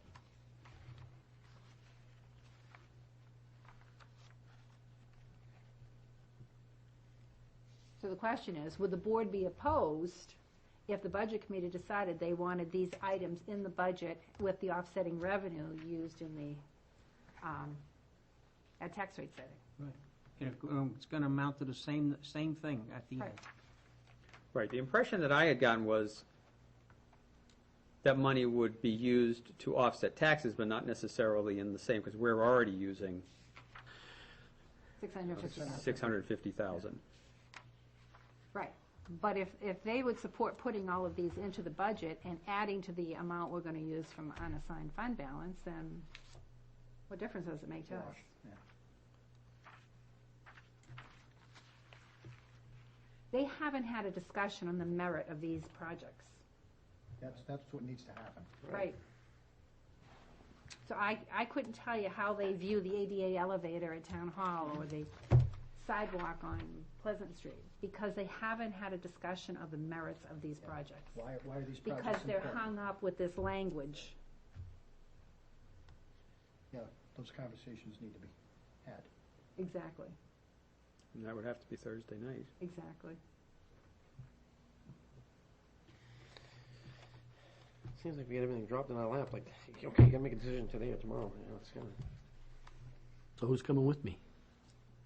I will be there. Okay. I mean, I wrote I'll go with you. down the questions that, you'd like me to. And some of it seems to be similar to like, we gotta, you wanna carry all this money over, we gotta drop it in our lap the last meeting, we all gotta vote on this, and like, we don't get to look at it till it's the 11th hour, you know? Well, let's talk about these a little bit, so that when we go to the budget committee meeting at Thursday, we can explain to them why we feel each of these is important. I mean, the Pleasant Street Bridge sidewalk. Why is that so important? What if somebody says, why do we need a sidewalk on Pleasant Street? Get it out of there, who cares? There's already one there. It's really just replacing the sidewalk Bridge. that was there. Isn't it replacing the bridge? Sidewalk on the bridge. Along the bridge, already. it's a There's the bridge bridge. structure, it's not, no, they haven't replaced the bridge structure. Yeah, they did the deck on it when they did the road. Sperry did the deck on that bridge when they did that road. Yeah, they did. Yeah. We This did is- that on the this is road. separate. Right, It's I a understand, separate but structure for the Yeah, sidewalk. I know, that's separate And they didn't, structure's over. and they didn't replace that. I know, but 80,000, I'm thinking 80,000 is a lot of money, but I could be wrong, that So the seems like. importance of redoing that sidewalk is to make it safe and. Yeah, I agree, but I have a hard time with that number, because I think when they did the road, they only spent 100 and, Well, the number know- aside, let's, oh, yeah. People had a hard time last year with the historical culvert along the rail trail, and look what it came in at, more than what we had budgeted. No, well, We I only had get one that. bidder, remember? Yeah, well, I get that, but I'm looking at the $80,000 saying, they did the whole road for about $140,000, and just to do a little short piece of sidewalk for 80 is like, wow, you're almost half the budget. It's not just a little piece of sidewalk. Is it on both sides of the No, road? just the one side. sidewalk? One Just side. one side. One side? One side of the road. No, but what I'm getting at, Phil, is they did the bridge, redid the deck in that budget that they did the road for. The whole piece of road is half a mile of road. That's what I'm saying, yeah. that's the dollar amount, we can argue Yeah, the dollar amount. If absolutely, it comes in yeah. cheaper, we don't spend that Yeah, much. well, You know, and if we get them to, yeah.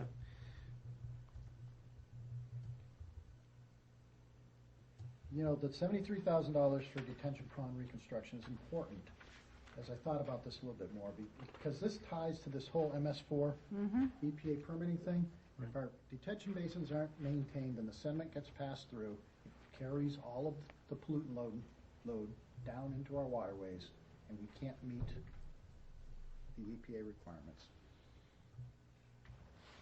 I mean, to me, that's the importance of that. And we got a bunch of these things. I mean, 73,000 is only gonna take care of a few of them.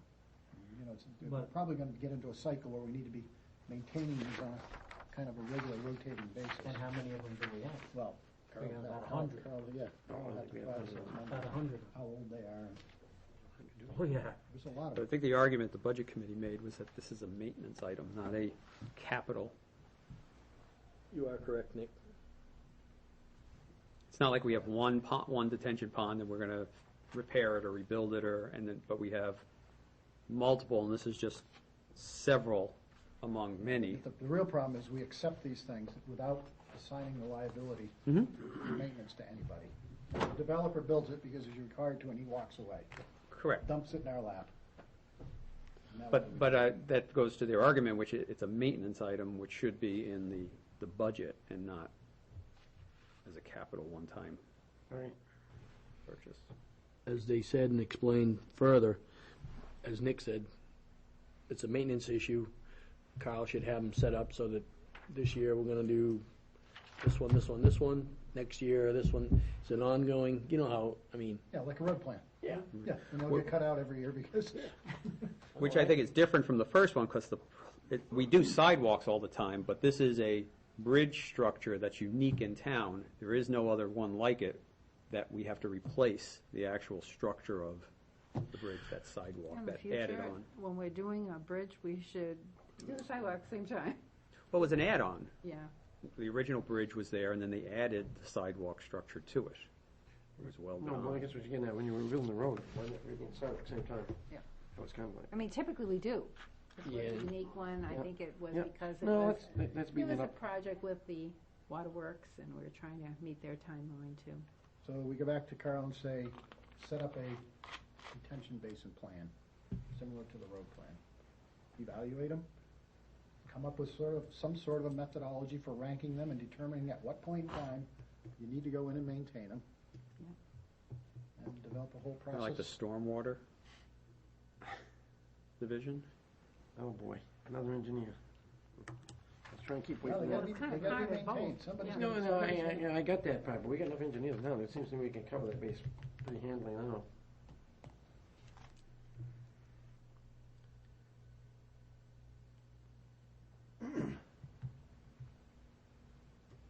Although, maybe we need to talk to Carl, because it says for detention pond reconstruction, I'm not clear as to what exactly the type of work he's I don't talking think about. it's reconstruction, I think it's maintenance of Well, them. The brush has grown up in them, and the trees have grown up in them, they have to take those out, so. I know of two or three of them that they, you know, They've put in. overgrown, they know they're filled there. in. Right. You're basically building them again. Yeah, right, essence. reconstructing. Well, most of them built, they need to be just the trees need to come back out and just, they'll actually work again. Actually, they're probably working just fine with trees in them, but, you know. You sure this is not a specific project? Well, that's the question. I think Well, it is a specific. There were detention ponds identified. They did identify Yeah, specific ones. he identified several rated several money. of I them. want to say one was by Spring Street or in that area, or there were some that were identified. So this isn't just general money to be, they did identify the ones, but it's Well, maybe we need some more. several of many. Maybe we ought to get some more detail from Yeah, Carl. because we wouldn't have done it if Right. it was a general maintenance type thing. But this is more specific. It is. I just don't recall exactly what it was. And that's the problem with this, because when I read this the other night, As I recall, it's not just trees, you've got these outlet structures, they Oh, yeah. deteriorate over time, they need to be rebuilt. And maybe that's what you, instead of for the purpose of detention pond reconstruction, put in the specific name Right. for the Sure. X Street Exactly. detention pond or the, Yeah, list them all out. Yeah, list down 4, 5, or 3, or 6, or 8. whichever ones are going to be What's he gonna do? reconstructed. So can we get some detail from Carl on Yep, those? I'm writing to him now. We'll see if he's listening out there. I think it was in his CIP submission, the I actual believe it ones. was.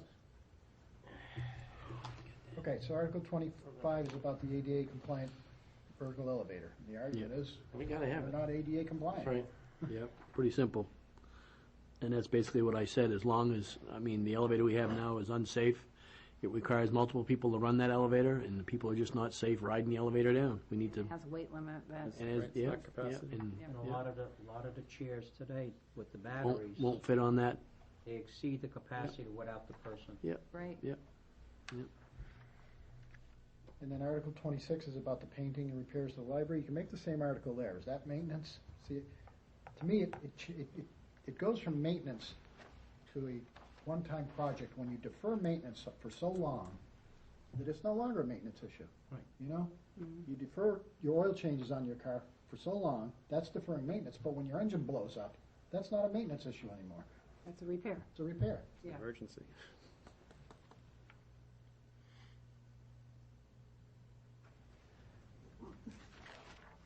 27 is the server virtualization project. Mhm.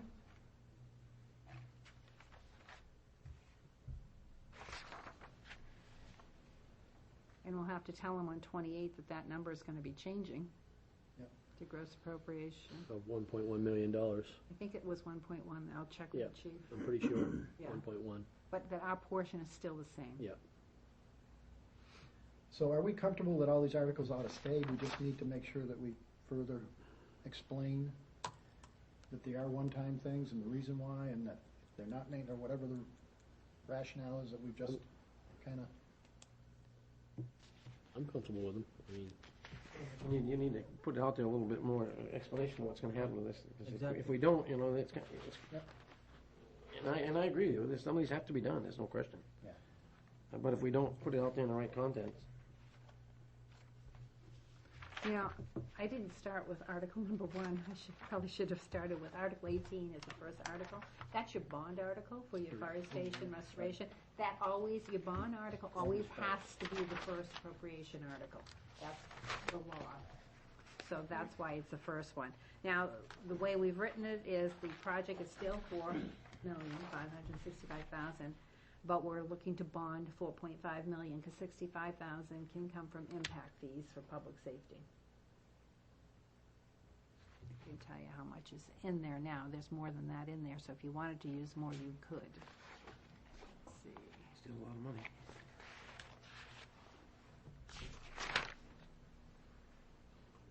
And the reason impact fees can be used for this purpose is because there's an expansion of the fire stations in this. It's not just a rehab.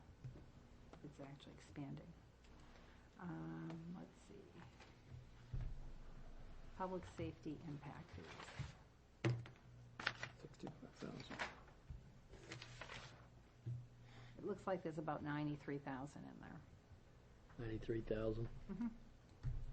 But at the time when it was going through CIP, there was only $56,464, so that's all they designated, because that's all that was available at that time. But the use of impact fees is decided by the board. And it might even increase by Yeah. the time this. Well, right now, we know there's 93,000 in there. As of the end of November, I don't have the December numbers, but I'll just about cover the interest on it.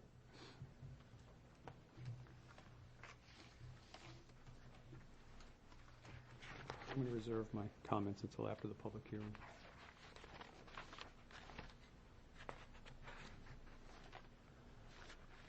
Okay, where are we at? 20... okay, sorry. 29. Back to number 29. That is $100,000 to be added to the fire department apparatus capital reserve fund previously established.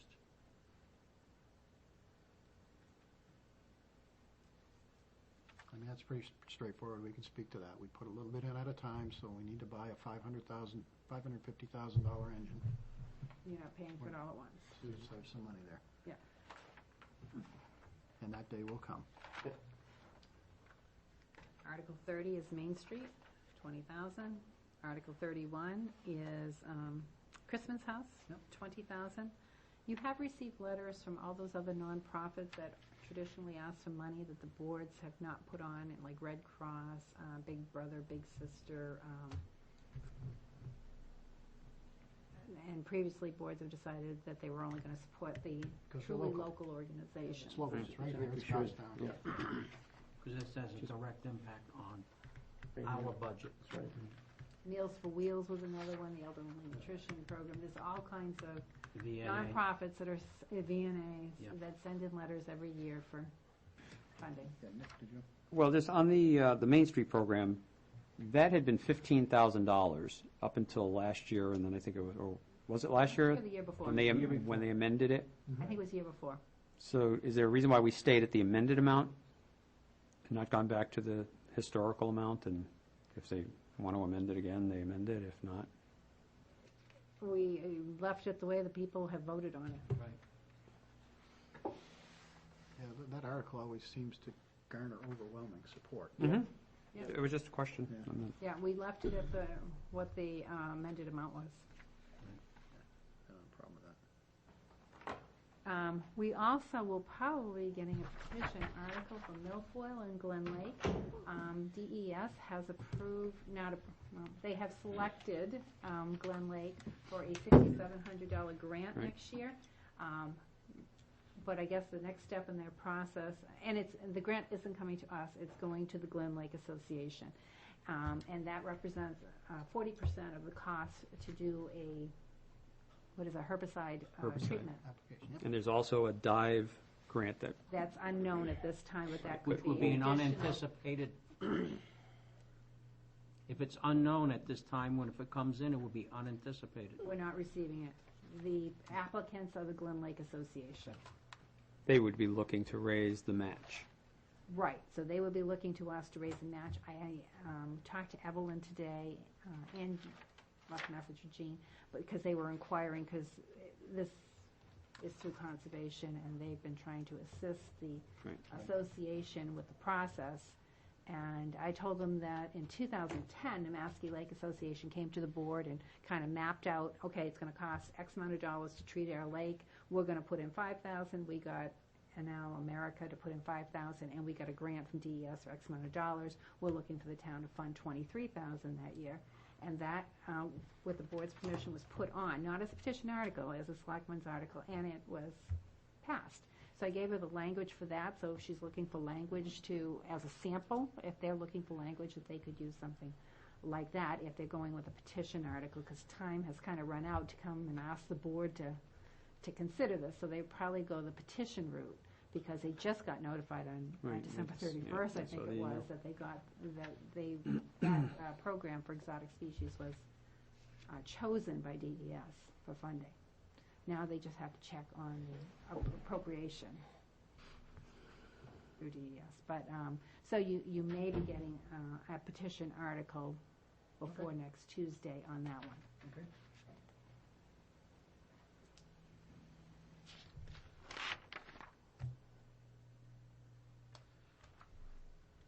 That's it.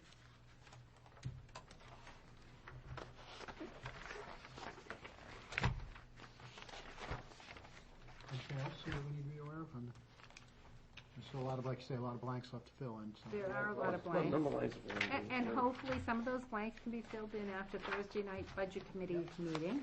And by next Monday night, if we have any collective bargaining agreements that we ratify next Monday night, that's kind of like the deadline, because Tuesday we have to Yep. submit the cost of those collective bargaining agreements to the Budget Committee. Yeah, our meeting next Monday is a big one. It is. Lots going to happen. Regarding the actual warrant for any non-appropriation articles, that doesn't have to be done till the last Monday of the month.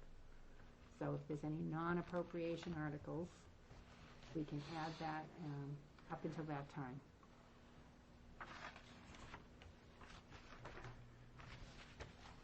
Anything else from board members on the warrant? So can we get an email of the budget once they Yes. give it to you? So we have Yes. some time at Actually, 12. yes. Well, that'll be Friday. I had asked who was assigned to giving me a spreadsheet. I know there's some things that the Budget Committee obviously will rely upon staff to calculate. For example, they have cut the 2% non-union increase. I just want to tell you that we haven't met since the health fair. And at the health fair, the non-union signed up for their insurance plans with the new formulas that the selectmen set up and established. The result of that is that the budget in the benefits lines will be going down approximately $59,000. I haven't gotten an update. There were like 5 or 6 people who hadn't signed up yet. But it looked like if they signed up for the same plans, it would be a savings of about $59,000 amongst the what is it?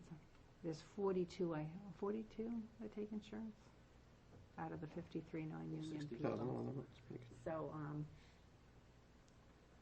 if they don't get their 2% increase, then all that 59,000 is coming from those 42 people taking insurance.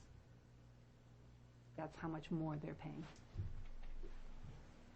And there will be no increase on July 1st to help offset that. Yeah, the Budget Committee continues to want to reduce the Selectmen's budget of that 2% increase on, or up to, well, it will be up to 3%, but you were going budgeting for 2%, I believe.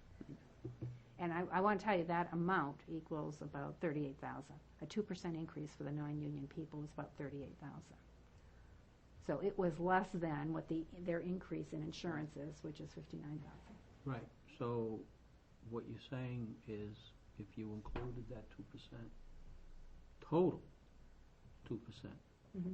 there's still a reduction when you add in. Yep, about 21,000.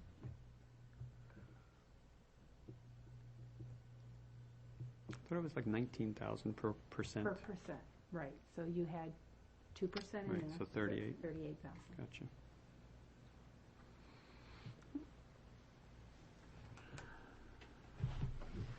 Okay, so we'll get some additional information between now and next Monday, and you get it to us as soon as you have it, Sue. So Sure. we can have ample time to think on it and prepare for next Monday's meeting.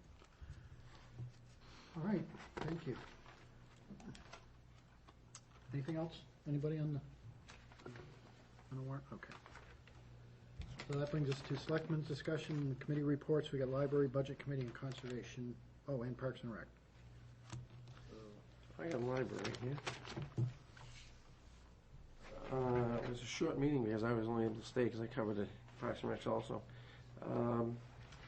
When I got some highlighted here, they had 33 new card members this month, and they surpassed their 100,000 circulation this year, which was a big bridge for them to cross. In their library financial reviews, with no donations. Friends of the Library update. Recruitment. No public comment, and I believe they closed at 7 o'clock. It was a short meeting. Not much else went on there. I wasn't there for all of it, but I got this, the old business, the coffee chat. Pretty much took care of all that. There was a short meeting because they were also headed for budget. So they kind of scooted in, scooted out, along most of these people same way. Want to do Parks and Rec while you I can do Parks and Recs, I'm right here at the Parks and Recs. They had some trees removed behind the building down there at the Parks and Recs, and the new roof on the back portion of the building was put in. DPW built a new piece of road in behind the building, the backside of the building, which gave them more room to do maintenance staff to work and drive around the building. Their basketball programs began as of, well, let me see, what was the date? I forget, I think it was the end of the month, but I'm not sure here. Really, the date's not showing up. And in the same situation there, they were all headed for budget, so it was in and out, and it was pretty short and sweet. Okay, thank you. Budget Committee. Oh, yeah, we had our meeting. As you know, one of the biggest things of the night was the salt line. They reduced the salt budget line. Discussions still ongoing. There's still a lot of debate, still a lot of discussion on certain lines, and hopefully this week we can put them all to bed and come up with a final number for the group. Okay. Conservation Commission. Conservation, we met on the 19th. Right. We had two public discussions. One was concerning map 4, lot 83, a proposed two-lot subdivision on 102 Mountain Road, zoned residential, and the commission reviewed it, discussed it, and voted unanimously to recommend to the planning board that they grant the conditional use permit and require the applicant to mark the 50-foot buffer area with appropriate metal signs or plaques, which the applicant was agreeable to doing. They also reviewed a Proposal map 38, lot 117 for a proposed two-lot subdivision on 21 Elm Street and Maple Ave, Falcon Heights property, zone residential 1. And the commission discussed it and agreed to do a site walk with the property owner and getting the recommendations to the planning board for their January 23rd meeting. We also had a plan review, conceptual plan, map 5, lot 56-1, which is a storage facility on property located on Tatro Drive off Mast Road, zoned commercial industrial flex. And the commission reviewed it. They had some comments amongst themselves, but they were going to reserve any formal comments until the actual plan comes before them through the planning process. Thank you. So that's all the committee reports that we have. And that just brings us to old business and new business. Is there any old business or new business that any members of the board? That's something we were talking about, because you weren't here. Do you recall what that was? We were going to look at voting on something? I forget now what it was. Because I wasn't here? You weren't here at one meeting, right? Yeah, there was a And we meeting were 2 look- weeks ago. We were looking at something we were going to vote on. I can't recall what it was now.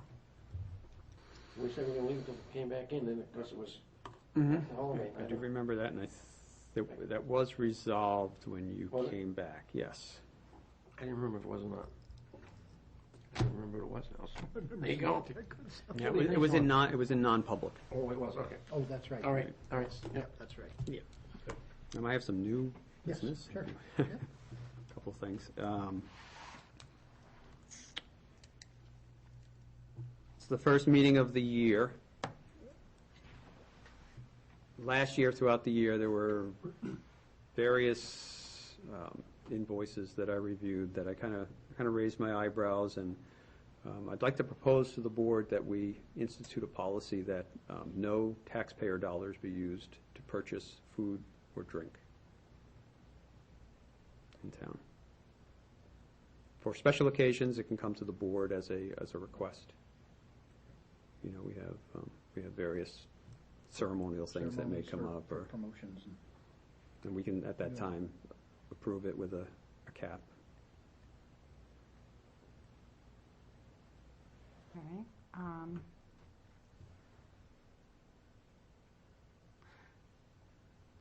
What comes to mind is that sometimes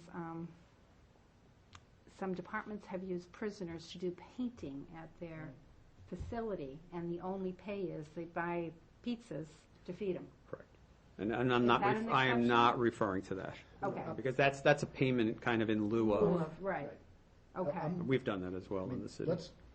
Let's speak straight out. I'm more concerned about the recurring invoices for the police department buying coffee and coffee supplies on a regular basis. Yeah, and there's This been is- many. but that's Buy an- coffee Well, that's an supplies. example. Okay. Just an And example. that I'm not wouldn't saying- occur anymore. I'm That not wouldn't occur singling them anymore. out, singling them out. It's just that taxpayers shouldn't be buying coffee or soft drinks for town employees, in my opinion. So how do we handle, I understand, but how do we handle, like, let's say we're at a fire? Extended operations. I mean, That's not, and again, Station 17 is on a well, they have an arsenic problem. I don't have a problem with purchasing bottled water to keep at the station for when the guys come back from a call, they want to hydrate themselves. Yep. That- That's not We're an talking expenditure, routine- that's an expenditure we're looking at as, basically that's a need, that's not something you have to have. Are you saying no bottled water? No. I mean, like here in Town Hall, unless there's something wrong with the village precinct's water that everybody else, I mean, we went Drinks. through a whole month of brown water. and they were probably working on the lines. No, No. The summer, Somebody switch over to the wells. exactly. The water changes. Okay. It was like a high iron content, and it was brown. So is it potable? Okay, and I understand, so that's a situation. That question was just asked. I have gotten calls from people who got letters from the state that there was problems with the water, and they asked me, and I said, I have nothing to do with it, you have to get ahold of the village water precinct. Correct, when they switched over. Ours was like 8 weeks, it was brown, I mean, everyone kept coming to me and saying, what's wrong with the water, and you turn it on, and it, And I can understand, so for 8 weeks, I can understand we purchased bottled water, but for the other 44 weeks, there's nothing wrong with the water. Right, if everybody else in town is drinking it. So there's no reason to be purchasing bottled water. And I guess that's just striking a part of the head of it all, you know. I mean, yeah, and I don't want to get into specifics. No. And I can Well, if you'd like well, to. I need to know, like you said, the pizza for the prisoners doing work is fine. What are the other exceptions, you know? I know that I've seen heads turn when there's a large bill for a event at a department. Mm-hmm. And is that more of the target, these large events where?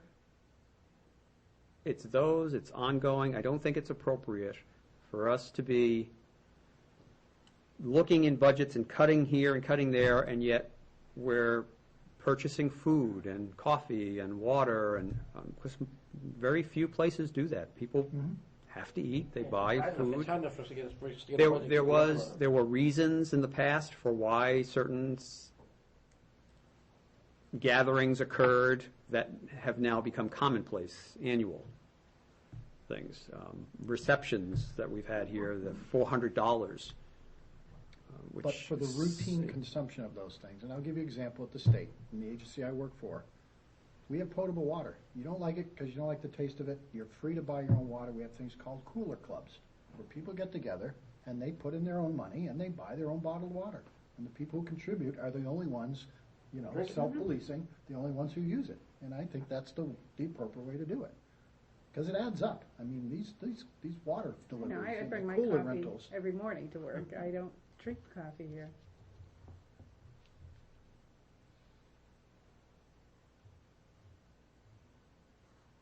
My boss won't buy me coffee and water. Yeah. And that's why I was saying, on a case-by-case basis, if something comes up, That's special. they can come to the board and we can discuss it, approve it, or not approve it. So was that a motion you made? So or- that would be a motion, I'll second that. effective. Yeah, I'm not clear on the wording of the motion. Motion would be, with the exception of the prisoner program, where we provide food, lunch in lieu of their services, Right. that tax dollars would not be paid, would not be expended on food or drink without the express authority from the board. Okay, so it's only the prisoner program that we're exempting. Correct. Now, Now, if the fire chief wants to come to us next week and say, I'd like to purchase X number of cases of water for Station 17 to keep on hand, or I'd like permission to be able to purchase water for fires, we can deal with it. We can say yes. As it comes up, we can. Or So what about the- or some department has an event that's coming up and they want to Right, they purchase know in food or advance. drink. They'd We have to can, come we to can us. discuss it, and we Yeah. can say, yeah, that's great, or no, we don't think it's appropriate, or yes, you can do it, but only spend this amount of money. Still hold the same. So all the water jugs at 18 would go by the wayside, the ones at 19 would go by the wayside. The cooler? The cooler, The the judge? water, yeah, the water cooler that the company brings in, and Well, 17 may be 17, the most economical way of doing it with a problem. versus individual bottles. But I understand the reason there, because you can't drink the water. Right.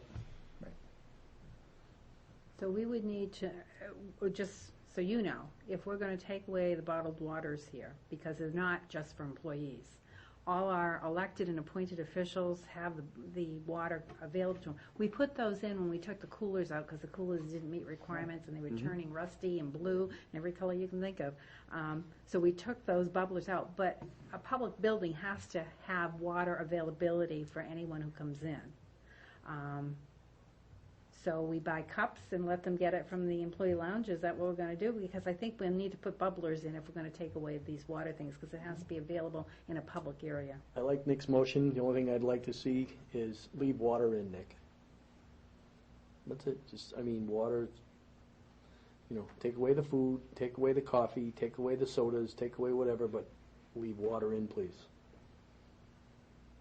Here. in any public building, the firehouses, police station, wherever. I mean, I worked this summer, and I will attest to what Sue said. I worked at Station 18 this summer, and the water was absolutely horridly gross. It smelled. It was brown, sometimes green. We didn't drink from it for a while. We didn't cook from it for a while. We would take water out of the jugs and do all our cooking with that. The water was that bad here this summer. I mean, it was so bad that I called to see if it was just our building, Oh, and they said no. No, the it was the entire, We get a comparison of what it would cost to put an inline filter in in one of the sinks of the buildings versus the annual cost of a water filter. a water cartridge filter.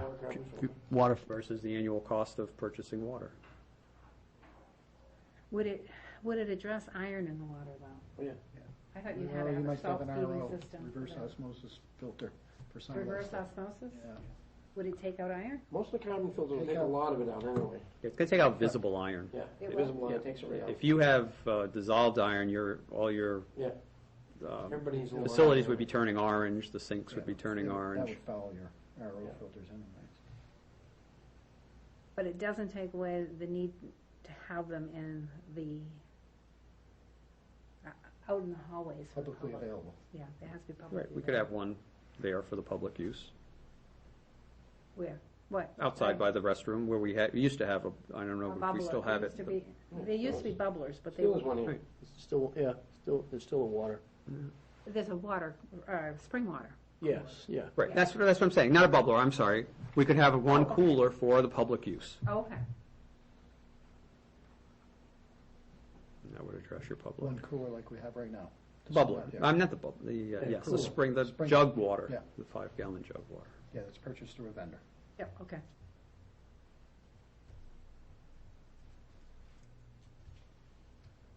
So we had a motion and a second. Everybody clear on the motion and the second? All those in favor say aye. Aye. All right. Opposed? No, Motion carries. I'm gonna abstain because I don't have enough information. Okay. I mean, there's a lot of stuff in here that, my understanding is, when there's a fire and, we have people or emergency, we do provide food for people. It's always been in the budget, in the fire department budget, going back to Chief Fletcher. But that's in their budget, that's not in, right? yeah, but We're not trying to take it out of their budget. If they want to have it in their budget, they can certainly have it in their budget. And what did you just vote on? that's exactly what you just voted on. You took on you took the money out. You took the money out of the fire department, police department, highway. Every town operating budget, you took the money out for food, water, drink, soda, and everything else. Well, with the exception of the fire department, no one else has a line for food. Right. None of the other No, departments. but So we didn't take any dollars out, but can I, Ours goes We into civic haven't- ceremonies First of all, let's be usually. clear, we haven't voted on anything yet. I haven't cast a vote Right. yet because we all of a sudden There's- interjected. there's- some additional- we You called a vote. It was, Well, it was and we- 3-1-1. No, it wasn't. I Sure it haven't- was. You called a vote. Any I food didn't- I that didn't we vote.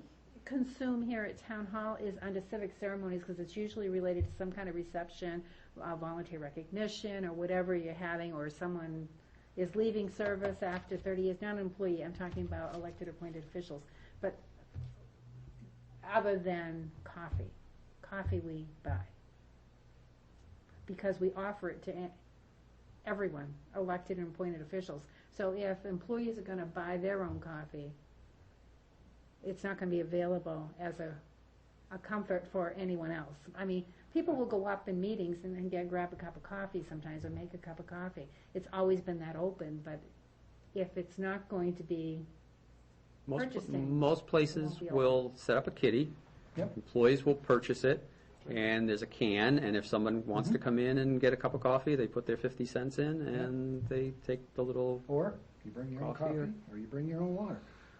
Okay, what about, but it's open at night, and anyone can go up and make a cup of coffee, anyone meeting here can go up and make a cup. and it's an honor system, and if that system, So it applies Doesn't to work. them too? Okay, It doesn't then work to me. then it's not left out anymore. okay. I just want clarity on that. It seems to me that's pretty straightforward, pretty easy.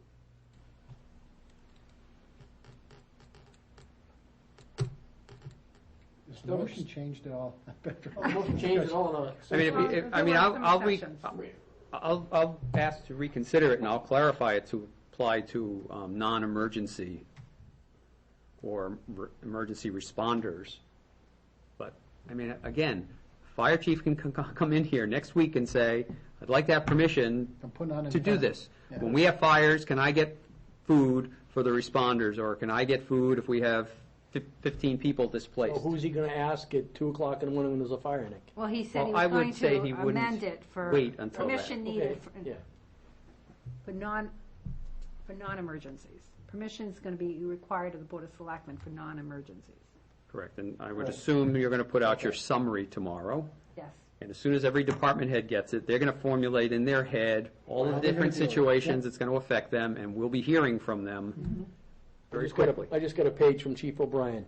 We don't buy coffee. I know we don't buy coffee. I know the fire departments, each fire station has their kitty, but he does have a food line on the fire department for anywhere between $150 to $300. That's an annual budget line? That's what you just typed. And no one's saying that they do. No, but, I mean, And what's that for? Is that for employees or is that for emergencies? What is that for? I guess I'll have to ask him. Chief, give me an answer, will you?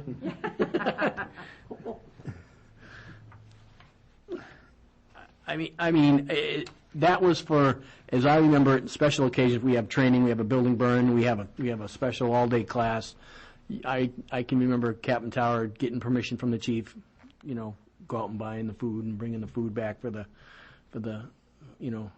I understand where Nick's going, but I think we're opening up a can of There's a worms. food line in fire of $800. Okay, so, And I think it would be appropriate to, I'm sorry. I have a concern with the ongoing routine purchase of consumables, specifically water and coffee. Those are the two big ones. And Yeah. those are the two big ones we deal with at state agencies. You want to have bottled water come in, you form your own water club. Right. You want to have your own coffee, you formulate a kitty, like you say. We've got a number of different types of coffee brewers. Yep. And they have their own cans, and it's an honor system, and everybody chips in. The money's taken to go out and purchase the coffee and filters and cups and stuff that goes with it. I mean, that's the way it ought to be done. Can I make a suggestion? That I think Sue heard this conversation. At her next department head meeting, if she has a discussion with them, perhaps come back to us and then we take this up, because there's quite a bit here. I mean, this is all of a sudden one thing, and one of the things is, I remember, planning board used to always have a break. And this goes back to even when Larry Emerton was chairman of the planning board. There would be a break, and there would be coffee. All right, so we have volunteers, committees that meet here at nighttime. And what we're saying, what I'm not clear, is that you serve on a volunteer committee, you come into town hall, you work at night, you've been working all day, you're gonna volunteer on a committee, and you have to pay for your own coffee. Phil, we're putting your volunteer right here, think about it. I'm just asking the question, okay, is that in the past, They receive no pay for their volunteer work. I Their understand term that, time. but, I don't care what Larry Emerton did way back when. I That's mean, right. that was what they did back then. But, right now, in this day and age, I don't see anywhere when we ask for volunteers that we, we lead them to believe we're gonna provide refreshments for them at their meetings. not necessarily crazy. I mean- refreshment, but a cup of coffee at nighttime. Yeah, that's a refreshment. What about Halloween candy? Are we still buying that? That's not employees. Oh, you only want to stop it for employees? I don't didn't know. hear that in the Now you're motion. splitting hairs, Nick. Now you're splitting hairs. Well, again, that was my intention. Maybe it wasn't in the motion, but we're clarifying it now, and I'll be glad to clarify the motion. It was for, as Carla said, it's for the routine, everyday purchases for the employees. It's for the special events.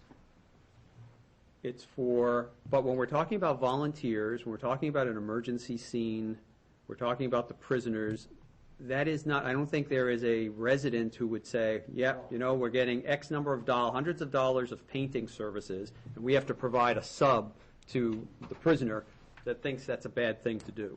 Right.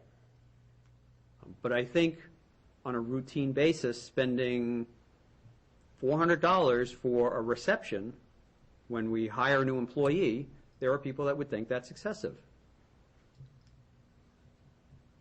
The answer to the question is, the chief just sent me, emergency water for crews only, or if crews work through training and for prolonged incidences. Yeah, I don't see a problem with it. Fine. That's how he uses his. Yeah. Now, Halloween candy is not something that our employees are buying to keep in the break room, other than what, Leftover. a bag that's left over. You know, there's a And that one purpose didn't for last it. They usually make their way down here. I mean, the library holds programs every month, and they purchase food and water for the people who take the programs. Are you saying that? We don't goes have away? control over, that's the trustees Right. that control the library budget and policies. But I'm saying, I think that's different than what I'm referring to. Okay, I'm trying to think of what's gonna come up at the department head meeting. How about when someone's away at a conference and there's a cost for a meal? That usually comes before That usually us. comes before us anyway. Okay. Somebody's going to a conference. Now, and personally, you have to eat. This is my own feeling. Whether I'm here, whether I'm at a conference, I have to eat. Usually, the cost is included in the conference That's correct. of That's the right. lunch. That's different, yeah. And the supper is the additional one afterwards. But that comes to us now Yes. on a So, case-by-case basis. I guess it was said, why don't we ask Sue to Yeah. get general feeling from the next Yeah. meeting? We don't have to vote on this I'm tonight. not gonna call for a vote on this tonight. We're meeting Thursday morning. We did. No, we didn't. Yes, you did. Well, We but, I started cast the it. vote. we did, but then didn't- we We got two blank, one, we greatly deviated from the order. original motion. So I'm not gonna Okay, so call I'll for a withdraw vote. my second. Well, I'm just not gonna call for a vote. I Yeah. think we should let, now, the department heads have heard it. And I would like a little bit of initial feedback. We can talk about it next week. Right. And that'll give us time, Yeah. I'll withdraw my motion, Yeah. so that'll give us time to craft it a little, Thank you. little better. Yeah. Okay. Yeah, done deal. Okay. Other additional? Yeah, sure. I'm on a Yes, roll, no, might as well go- keep going. By all means, go ahead. We used to get an overtime report monthly, and it stopped because we were putting in the new finance software. Can we start that up again? Yeah, the new payroll software isn't in yet. That goes in this year. AP is in there. So you're still in a maze. So as soon as we make the transition to new payroll, Okay, but we used to get it. you used to get it, and then there was an issue with the Amaze software and the overtime. So it. So there's no way to track overtime for sick leave versus overtime for vacation versus overtime They for can do, detail? they've been tracking it in Excel, so I can That's get the fine. Excel spreadsheets. Monthly They said report, they just so put we, 3 because departments. that was a big discussion that we had with overtime amounts, and it'd just be good to see where that Okay. overtime is being, if Basically, the that's board. DPW, fire, and police. They're the only ones that have overtime. No. Well. Routine anything- overtime. anything Routine overtime, it's, I mean, we did add money to those 2 extra hours, you Yeah, know, I that's mean, not that's, overtime. I think of overtime as time and a half. Right. That's going from 35 to 37 for 6 months, so it's not time and a half, it's regular hours. Okay. Still on the Suspect we have another one. have one more? One more, okay. Well, it's January, I just don't want the time, we talked in the past, budgeting is probably the biggest thing that we do. Clearly. And several years ago, we talked about doing this and never got off the ground. I would like to propose that we start in February, pick a department, and build the budget, zero base. Take 2 months, and we just go line by line, justify every dollar, based on our 2013 year, which is just completed. And by around September, we'll be done, and we'll have a very good handle on budget needs for 2015. to go along with that, a suggestion I had about maybe taking and having some of these committees come to us and rather than us go to them, we could shorten up our time frame out there a little bit. I mean, I'm just looking at conservation, parks and recs, library. Why couldn't we have maybe once every other month or whatever, let them come to us rather than us go to them and say, look, come on in and propose to us what you'd like to see. So we can concentrate more on, like you say, as you say, on budgets and keep track of where we're at. We've got so much to look at as it is. It's hard to see it all. Let's face it. We all got jobs and work every day, and if we get a little more time somewhere, I know Rob, So places we have to you're go. suggesting we don't provide a selectman's rep No, at the meetings? not at the meetings, let them come to us, and we'll be here, all of us could be here, or just once every other month, instead of us all going out. I'm just throwing it out there, saying it might be a little bit, I have a concern with placing additional demands on volunteers, that's all. And this would be a definite additional. well, they demand could on send one rep. I mean, Parks and Recs could send their, and the library could send one, it doesn't have to send all of them. But we could all be here at one night, one meeting, one night. Anybody? Thoughts on that? I'm just throwing it out there, saying maybe we could consolidate some of our times a little better. Because we have committees upon committees upon committees. And sometimes it gets out so far that we can't actually grasp what they want. Well, there's some committees that you have to be with. Statutorily. by No, statute. yeah, I Budget understand that. committee and planning board, Right. right?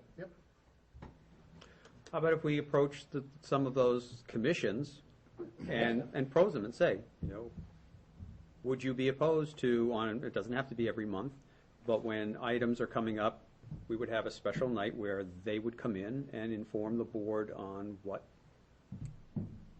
progress report. That's all I'm saying, is that it might be easier for us to do. I'd like to see a little bit more on how how this is. No, I going. think it needs to have some structure, but I'm just saying, that sometimes throwing it out there, maybe we could, But I'm saying doing it in a dialogue fashion. What is if the anything's role gonna- of the selectmen's rep at committees? To bring back to the full board. Well, not only that, when questions come up or things come up, to give the position of the board or Right. some, It's a or liaison. back and It's a forth. liaison. Back and forth, sometimes they may ask, gee, what do you think the board would think about this? no, I get that, but I'm thinking that maybe as a whole board together, when they come to us, you'd have a better, and we get a better concept of what we can do for them, or they can, what they need. Rather than just myself or Nick or you or one of us all bringing back, hey, this is what they'd like to see or what they want. Maybe approach us all, we can throw it in the conversation, say, okay, look, let's do it this way. I mean, there's always a better idea someplace. I'm not always saying the first idea you come up with is the best one. Now typically, this is the discussion we should be having when we look at our rules of procedures for the year, right after elections. Okay, well, And you look at your rules of procedure and you decide which ones you want to change and use I'm just, for the I'm year. looking at that, just something to think of. Because selectmen's I don't rep know. to the committees is all outlined in your rules of procedure, so if you're gonna change that, that document needs to be changed. I would entertain a discussion with your committees that you go to, Well, in terms of Have that, that discussion at an all boards meeting. right? yeah, there you go. How can we be of most Yeah. What, use to you, and, make you know, better use of our limited resources. Yep. Because time is a resource, and it really is difficult to keep enough of it. I You understand. know? Just so the board knows, quite a while ago, we went through that, and what came back was that there were two things that came, that you can't have the committees out there on their own, basically in a vacuum without a selectman. Because a lot of them are not, they are volunteers, they aren't versed in statutes and regulations as we are, and they are not aware of certain things, and if they are on their own without a selectman there, they tend to sometimes go off and on into a wrong direction. No fault of their own, a lot of them it's just a lack of knowing the proper procedures. And the other thing that came out of it was that it was expected of selectmen to be at these meetings. Well, I wasn't throwing it out that, we've certainly got people that are all capable, I think, in all these committees. If you look at Parks and Recs, you look at sewer, you look, whoever you want to look at, they're all very educated, they're all good people, know what they're doing. And I'm not saying we leave them out on their own for 3, 4, 5 months at a time. I'm saying, maybe once every month or every other month, you take 4 or 5 committees here, or 2 or 3 here, and get together with them like you would, as you would in all boards, and then bring the all boards together. So you're not getting clobbered all at once. I think it's a topic Just to something bring to- up at an all boards meeting. Okay. Because we're gonna have one coming up. Yep. When do we usually do that, in the spring, I think, right? Yes, usually in May, before school's out. Okay. We digress. Back to Nick's idea on working on the budget and doing zero-based budgeting. My only issue is we don't know numbers. I mean, we keep moving up the budget season to the fact that we're going to be doing budgets year-round. Well, we know the numbers for 2013. Right. We know but we don't know what diesel and gasoline and heating oil, electricity. We don't That's know given. those numbers. We don't know any of the insurance numbers, and yet we keep moving on. We don't know the insurance numbers till like the end of October. So it's like, So we can concentrate on all the other lines. That's right. Then we only have 3 or 4 items to have to deal with. yeah. Well, sensibly, Oh, I thought you meant you'd only be No. dealing with 3 or 4 items No, I in the know, beginning. I'm just saying. I think over the years, budget lines have, through default budgets and carrying over, have gotten much larger than they probably need to be. So let's take a general one that everybody has, office supplies, okay? One year you may be buying certain office supplies, and the next year you might be buying different office supplies. How are you going to look at what they expended in each of those lines over the years? No, over 1 year. Over 1 year. Over Okay, 1 year. what about the lines that are overexpended and yet we didn't add any money to them? We Because would, sometimes that's the reason for underexpending another line, because you know that, oh my God, my legal line is $35,000 over budget. I got to cut away somewhere else, so I'm going to cut down and, we're going to take those pens and use them to the nth degree. Or we're going to a show and we're going to conference and grab all the free pens and pencils we can get because we have this. We're over budget another line. Usually you cut back in other lines. I remember for years in GTV, people would ask, how come they're not spending their equipment line? Because they're waiting. They're waiting because they don't know what's going to break down and but by the end of the year, they make those purchases. Exactly. And we would see, so we wouldn't see, I'm not necessarily saying when they made the purchase, we would see it was overexpended. We would have a spreadsheet of all the legal invoices, and we'd know why the legal line was overexpended. And we would also see the lines that were underexpended. So are we going to look at those legal lines, say, okay, we're not adequately funding legal lines, let's bring it up? That's typically the process of zero-based budget. You look at each budget, you look at the dollars spent, and they're justified. Well, But people purposely underspent other lines because they knew that they had to meet their bottom line budget. So they put off purchasing certain things that they needed and they budgeted for, but they can't because they're $35,000 over in this other line. I don't think there's anything wrong with experimenting with this and doing a pilot, and we could take town administration, because it's here. Yep. We can deal with it.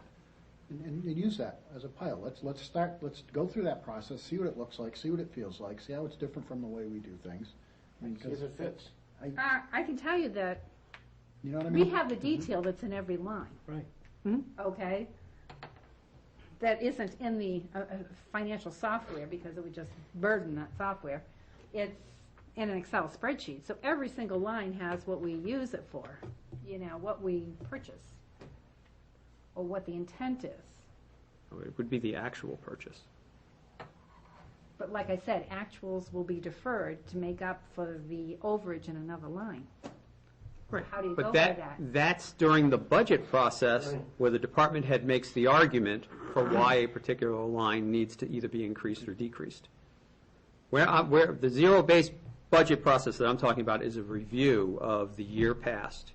Purchases have already been made. Right. Let's look at those dollars. People and see. purposely spent less in certain lines because they knew they had to stay within budget and they were over $35,000 in this line. So they purposely didn't spend the money that they were going to spend in these other lines. So if you look at actuals, it doesn't reflect what we needed or what we intended to buy because we had to underexpend them to make up for this over expenditure in a legal line. Okay. And we can also ask, well, why did you think these purchases were a priority and you overexpended here? Why was this important? It's a It's justification. justification of each and every Exactly, yeah. expenditure. It's not If a nothing foreign else, it will give you a full understanding of knowledge the and budget. understanding of Right. what's in every line. Exactly what's what. Exactly. I wouldn't mind going through that exercise with one department. Town administration would be a good place to try it out, I think. No? Yeah, I mean, I don't see why we can't, we do it, give ourselves a two-month window. We take one department, and then we move on to the next one. Unless something happens in that 2-month period where we say, oh, this is totally unworkable, Yeah, you just Why- have to why limit highlight it? every line that you're gonna have to wait for contracted numbers on. Yep, right. Right, I would And- defer the things that we have no control over. Yeah, I mean, and in unless we're gonna- HR, all of those are zero-based budgeting. So you have the person's wages and the FICA, everything's zero-based when it comes to HR. And we base it on the selections after the health fair. So all of those are already zero-based, and the others are estimates of what we think we're going to need in office supplies or office furniture, fixtures. Well, let's get through this budget cycle. Yeah. We can bring this issue back for further discussion. And I think the other discussion you want to have, you brought it up before, was the 18th. Calendar year, I want to bring up calendar year versus fiscal year. Yep, that's a big Transition, the discussion. pros and cons for each. Just realized to move into a fiscal year would require an 18-month budget. Right, exactly. Correct, the first So we need to time, start right. thinking about it. First time, Yeah. exactly. So I just don't want this to fall off the radar. No. What's the next step? We'll wait until February Yeah, I mean. to be out of the budget? I think you almost have to. Because I didn't anticipate starting any sooner than Yeah. that. Yeah, let's get through this. Yeah, you want to get through Catch our your breath. deliberative session. Right. So the first week You have in February, Publication of the it's, voter's guide after deliberative session, so you have to yeah, but that's, review all the wording in those articles and explanations of the articles. yeah, there's always going to be something. Yeah. There's always going to be something, too. Okay, well, so we'll bring this up under old business once we get through the budget cycle and town meeting and deliberative session. Okay. Do you have another one, Nick? One last, did I say one last the last time? Yeah. And this would be for our I thought you policy. said two things. Policy and procedure, something to put down for potential changes. Our voting, I know traditionally, we typically don't have a system where the chair breaks a tie. Or typically, in the past, it's always been, you call for a vote, everyone votes at the same time. And there are situations where I think some people kind of wait to see what the vote is. I understand the position you've been taking to kind of weigh in last, but I think it has always been that everyone votes, you look at the issue in front of you, you formulate whether you're going to vote yes or no, the call for the vote comes, and you vote yes or no at the same time.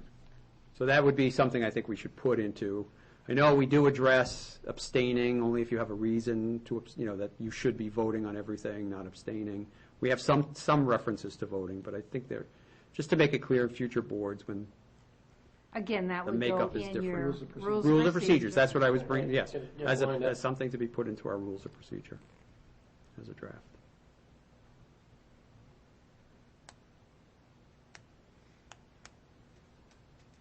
Voting, 2.7. Business matters requiring official decision shall first have a motion and second recognized by the presiding officer. The vote on the motion shall require a majority vote in the affirmative to pass or a majority vote in the negative to fail unless otherwise stipulated in these procedures. A majority is calculated based on total votes cast, yea plus nay. Abstentions count neither as yea or nay. If there are an equal number of yeas and nays cast, the motion fails. That motion may not be revisited in that meeting, but may be reintroduced at a future meeting with a motion to reconsider from a member of the prevailing side.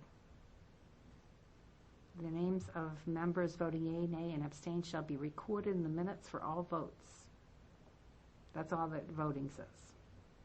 Yeah, so there's a Is split. that voting for everybody in town, Sue, or just? This is the rules of procedure for For the us. selectmen only.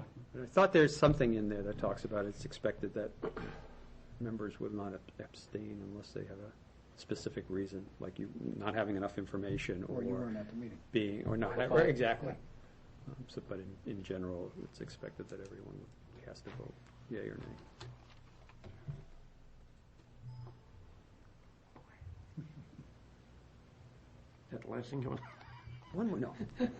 He's got one more. No, I don't. Okay, any other old or new business? Because we do have a non-public session that we need to conduct. Yeah, we have two now. Two of them? Yeah, one is, One's land.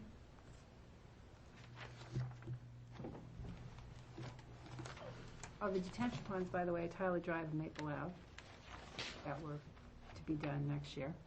The Pleasant Street sidewalk, that estimate came from an engineer. It is a bridge that carries a sidewalk, separate structure from the bridge carrying the road. That's why it's 80,000. Separate structure. Okay, any other old or new business? I want to put it non-public, so we'll sign off on our broadcast. Okay, we need a non-public session, so I'll entertain a vote. A motion, I'm sorry. to go Motion in- to go into non-public session under 91A:3, Pirate Roman numeral 2, D. Land. Land. A motion second. Bill, seconded? Yes. Roll Yes. call. Alan? Yes. Yes. Yes. Yes. Yes. And yes. Yes. 5-0. And it is 8:24. Thank you, dear. We're going to go into non-public. When we return, there won't be any other regular business, so we can sign off on the broadcast. Thank you very much. Have a good evening.